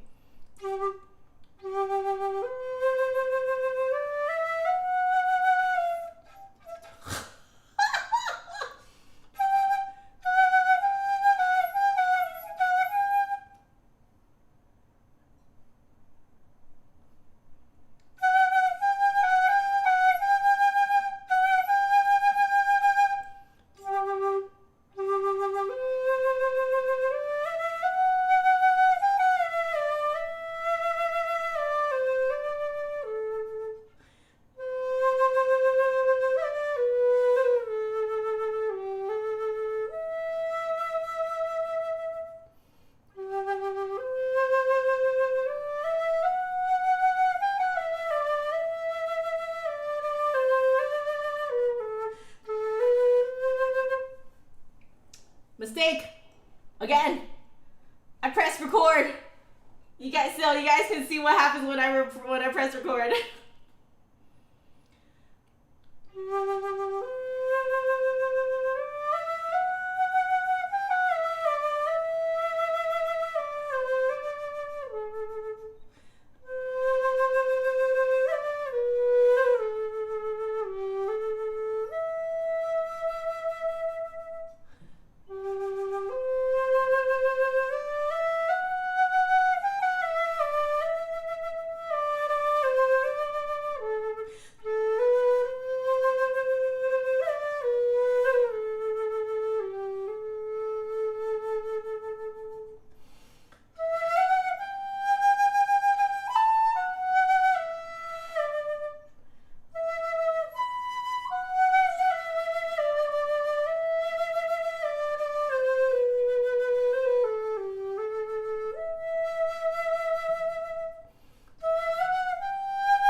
We did it! Okay, we did it. Okay, so I felt like that would be a nice little like short, or it's a, you know, a nice little clip we can put on social media, you know? We did it! Oh, it feels so good. I want to do more.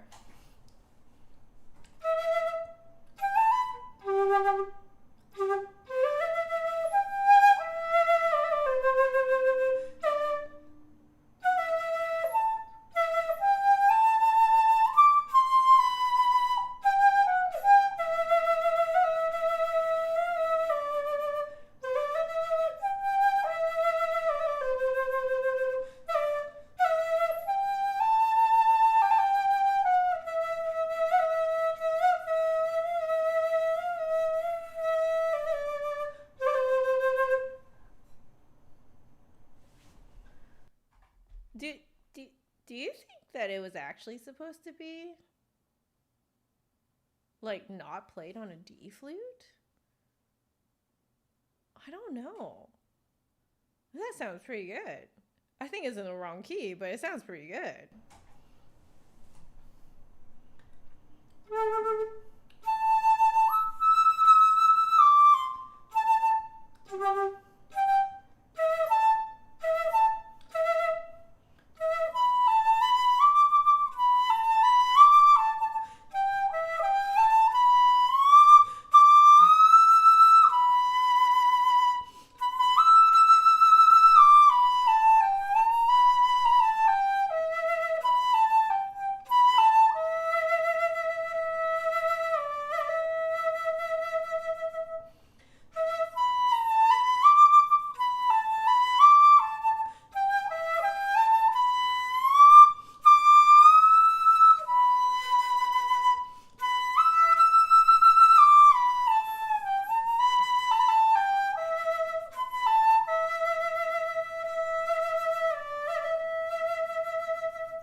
Nah, bro. Casey Flute, I am not doing Stars and Stripes Forever on this thing. There are way too many sharps on there. But yes, they are conical. Yes, yes. Oh, this is so so fun. I love this. I love this so much. Let's find. I'm gonna find another song. It's another good one. Oh, I saw that. I think you were playing Naru, weren't you? From Ori and the Blind Forest. Yeah, this is another good one. This is another good one. Let's do.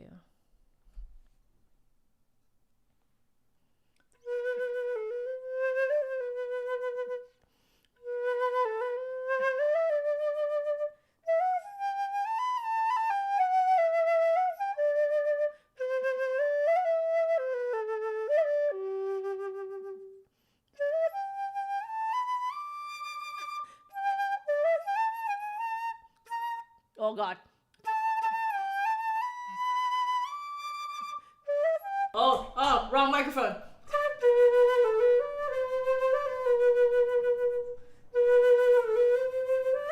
Wait, which flute did you use for that one? You used the D5 one. Okay. I'll try.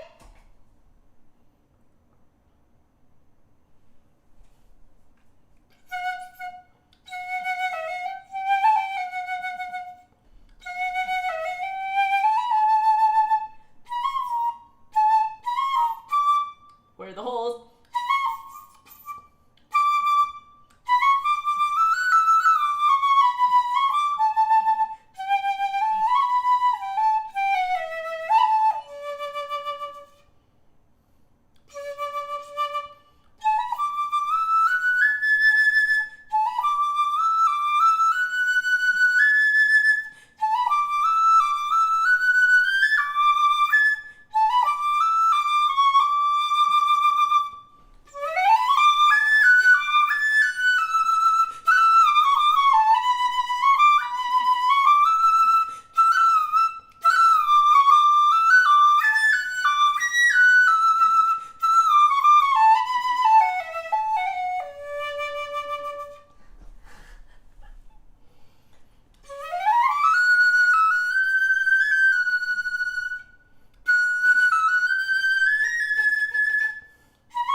I'm doing a version here that I arranged for a wedding that I played at the end of October.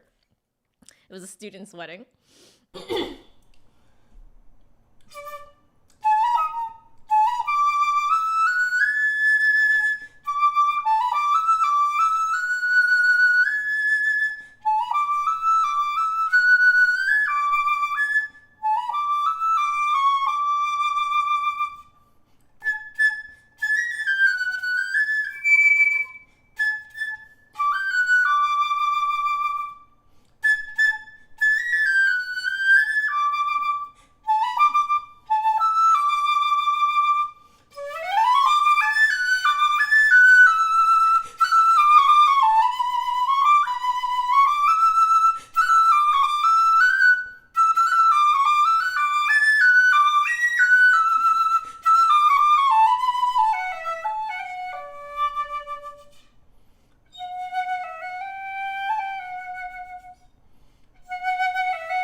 In the recording, this is how it sounds. It's this timbre.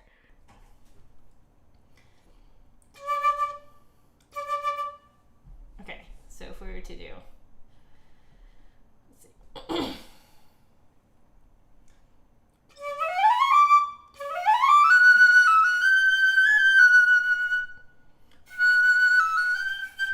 Oh, I'm losing it. Oh, okay.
Pretty.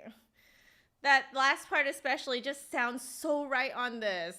That's the way it sounds.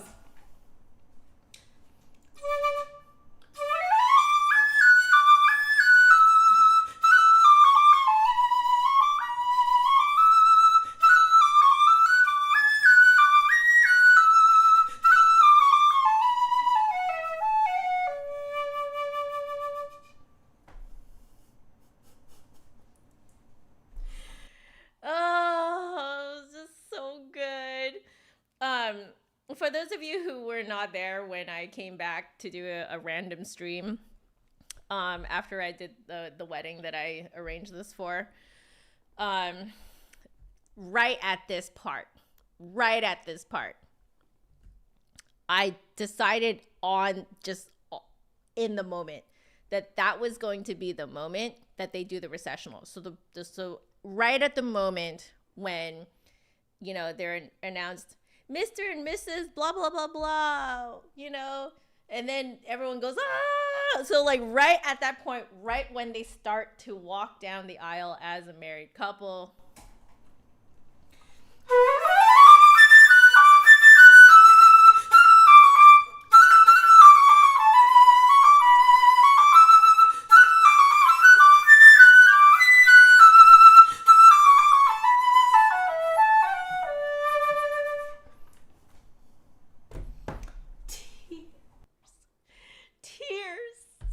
Crying, sobbing, weeping, joy.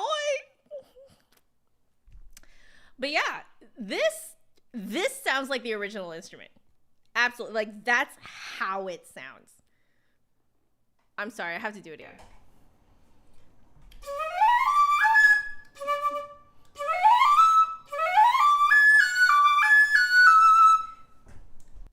Right there. So, like, you know where it goes D, A, F sharp, D, A, F sharp? That little swoopy sound, the like poppy swoopy sound, is something that you have to like kind of do manually with your mouth on the Western flute. So here.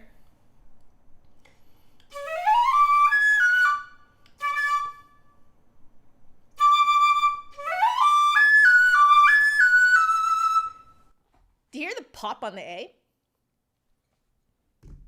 You don't get that here.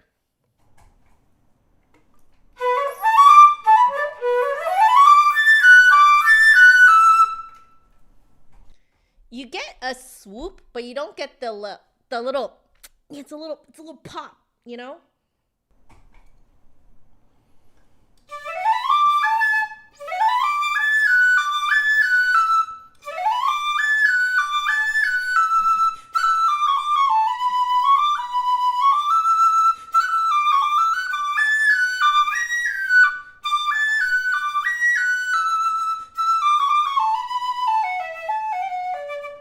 I think it has to do with the fact that it's keyless. And so when you are switching between keys, so when I go from D to A, the action of putting that first finger down causes that little snappy pop, you know? Yeah, you can't quite get that on a bem flute. You have to sort of like, yeah, you can imitate it by sort of like punching the air a little bit with your air. But this just kind of does it.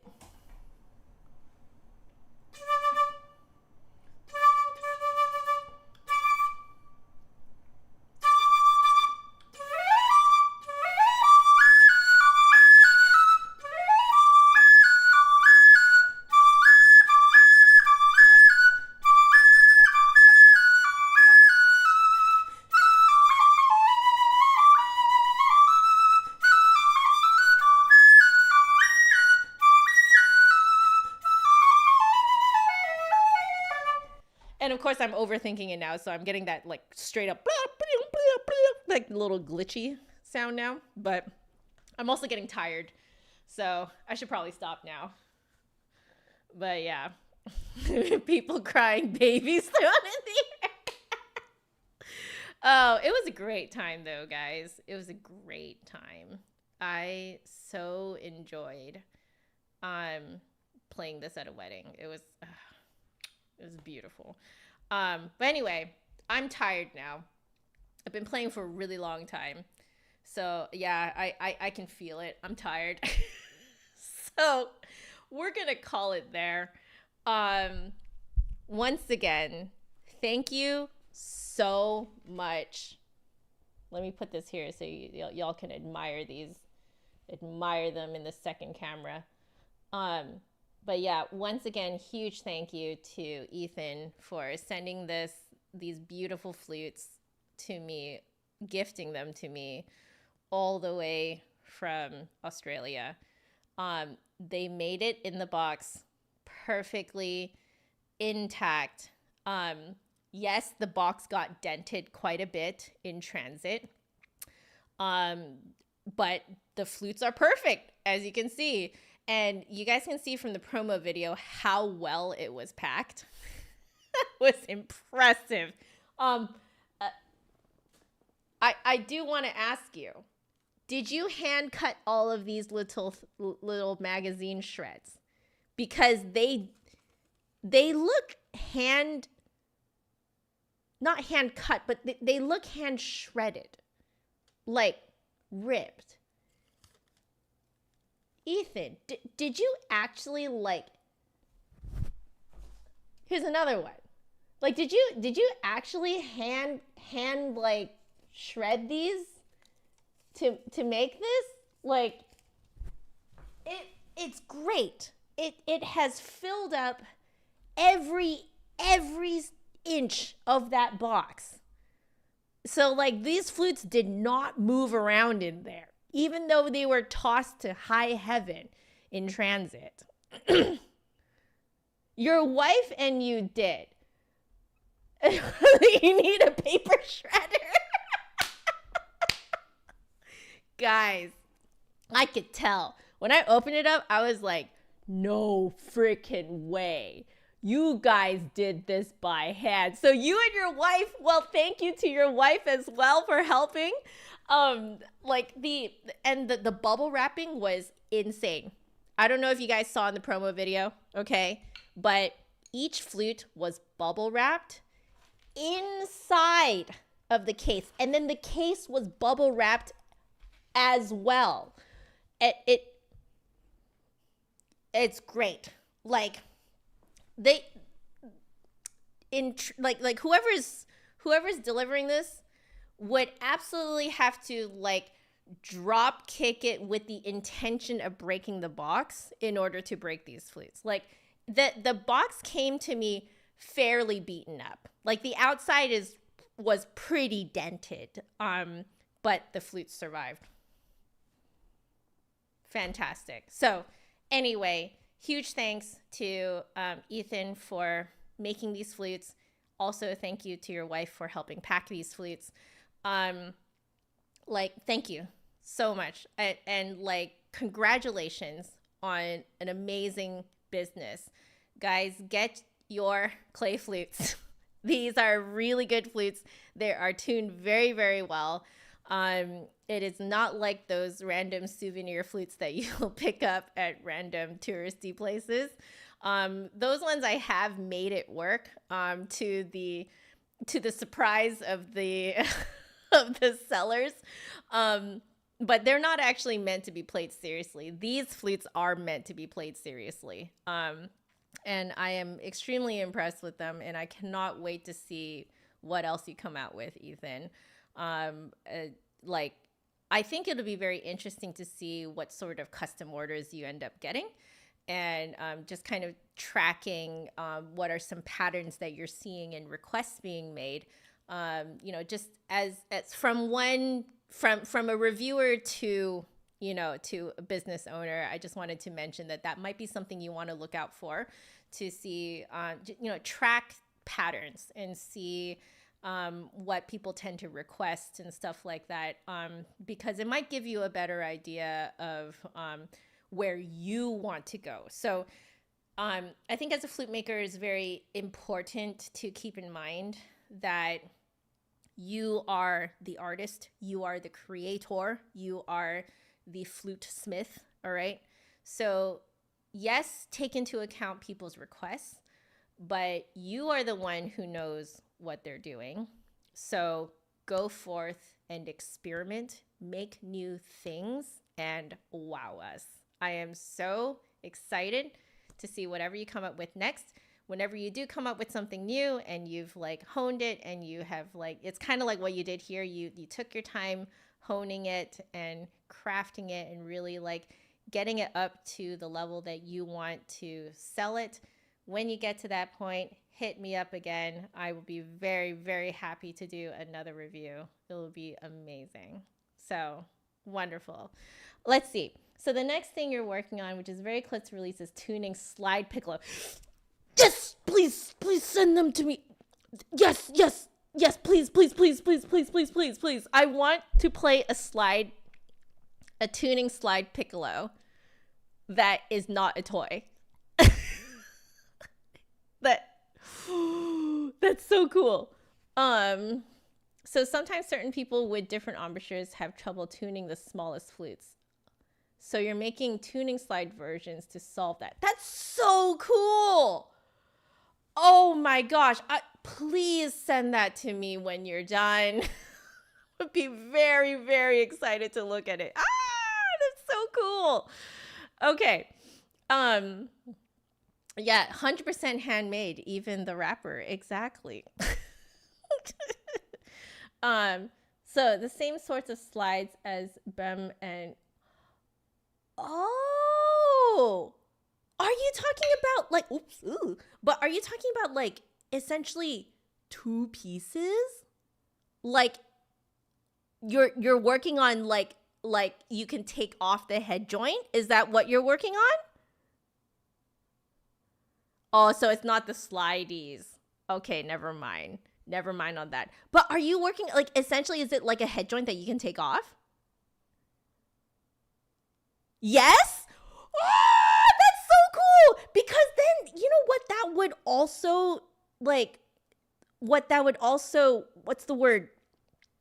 Solve is, like, people can then rotate the head joint to whatever position they want. So if they want more of that, like, rockstro grip, they can turn it towards themselves. Yeah.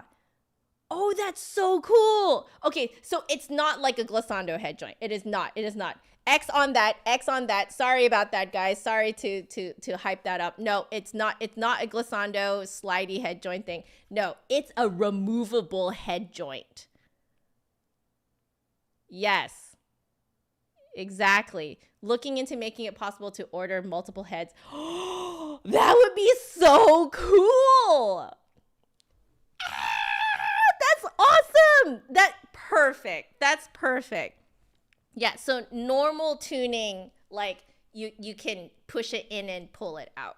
That's perfect because I think that would make it more like what's the word? I'm getting very tired. It's been quite the day.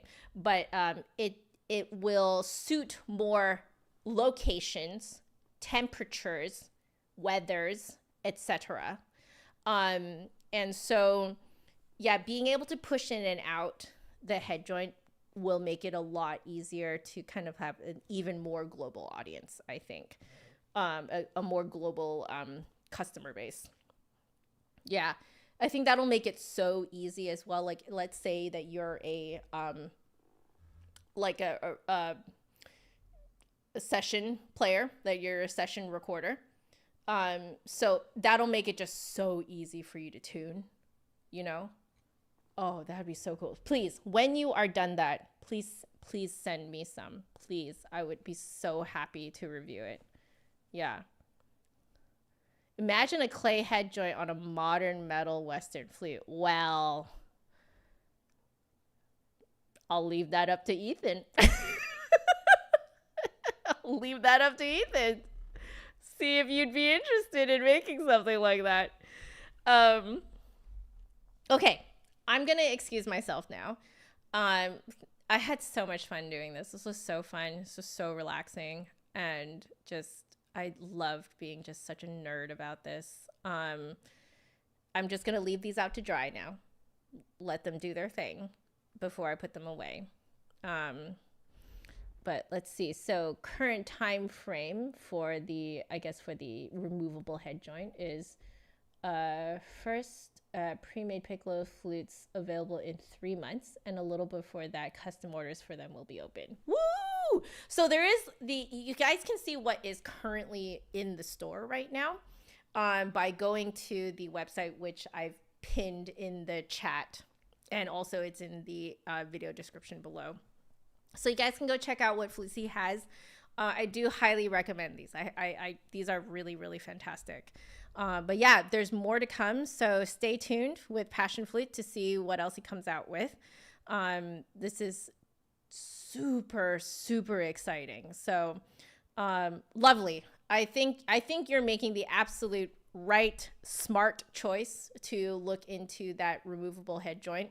The tuning slide for your piccolos, because that was exactly what I was noticing, was that the tuning for especially the piccolo is more finicky, and probably because it's so dang small. So yeah, I think having that head joint would be perfect. That like adjustable head joint would be fantastic. Great. Well, Ethan, thank you so much. I've said thank you so many times, and I feel like I can't thank you enough.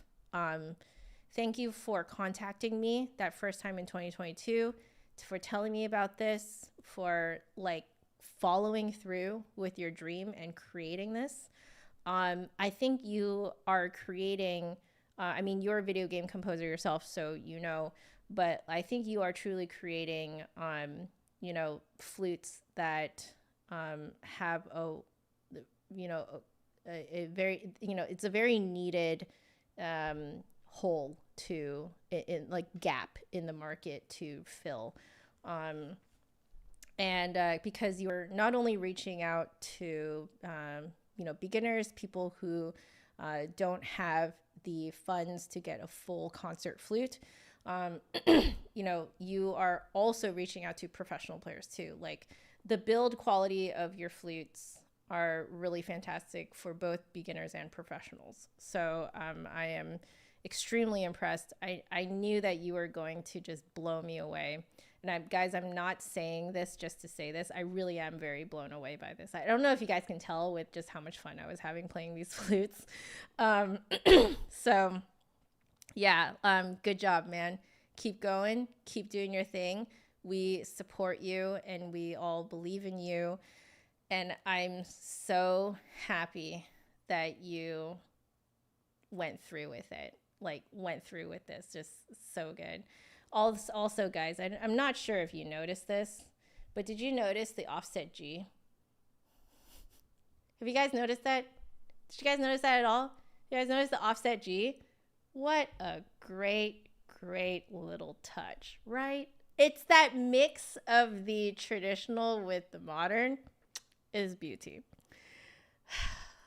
Anyway, love y'all so very much.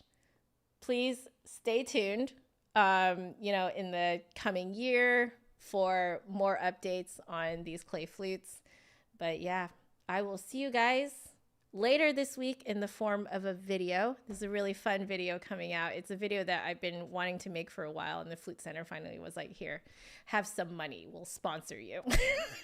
So they sponsored me to make a video that I've been wanting to make for a really long time. So that's coming out this week. And then next week, there will be yet another video. I think I will schedule a fun little stream to do next week. I don't have anything to review. But I might just hang out with you guys because I kind of miss just chatting with you guys, doing sort of like a, you know, all like a free-for-all Q&A. So I might do that sometime next week. I'm not sure when. But yeah, we've got lots of stuff coming out and I'm really happy. So yeah, I love y'all and we'll see you when I see you next. All right. Good night. Good night to people on this side of the world. Have a wonderful rest of your day to everyone else on the other side of the world. And stay happy, healthy, safe, because there's no music without the musician. See you guys later. Bye.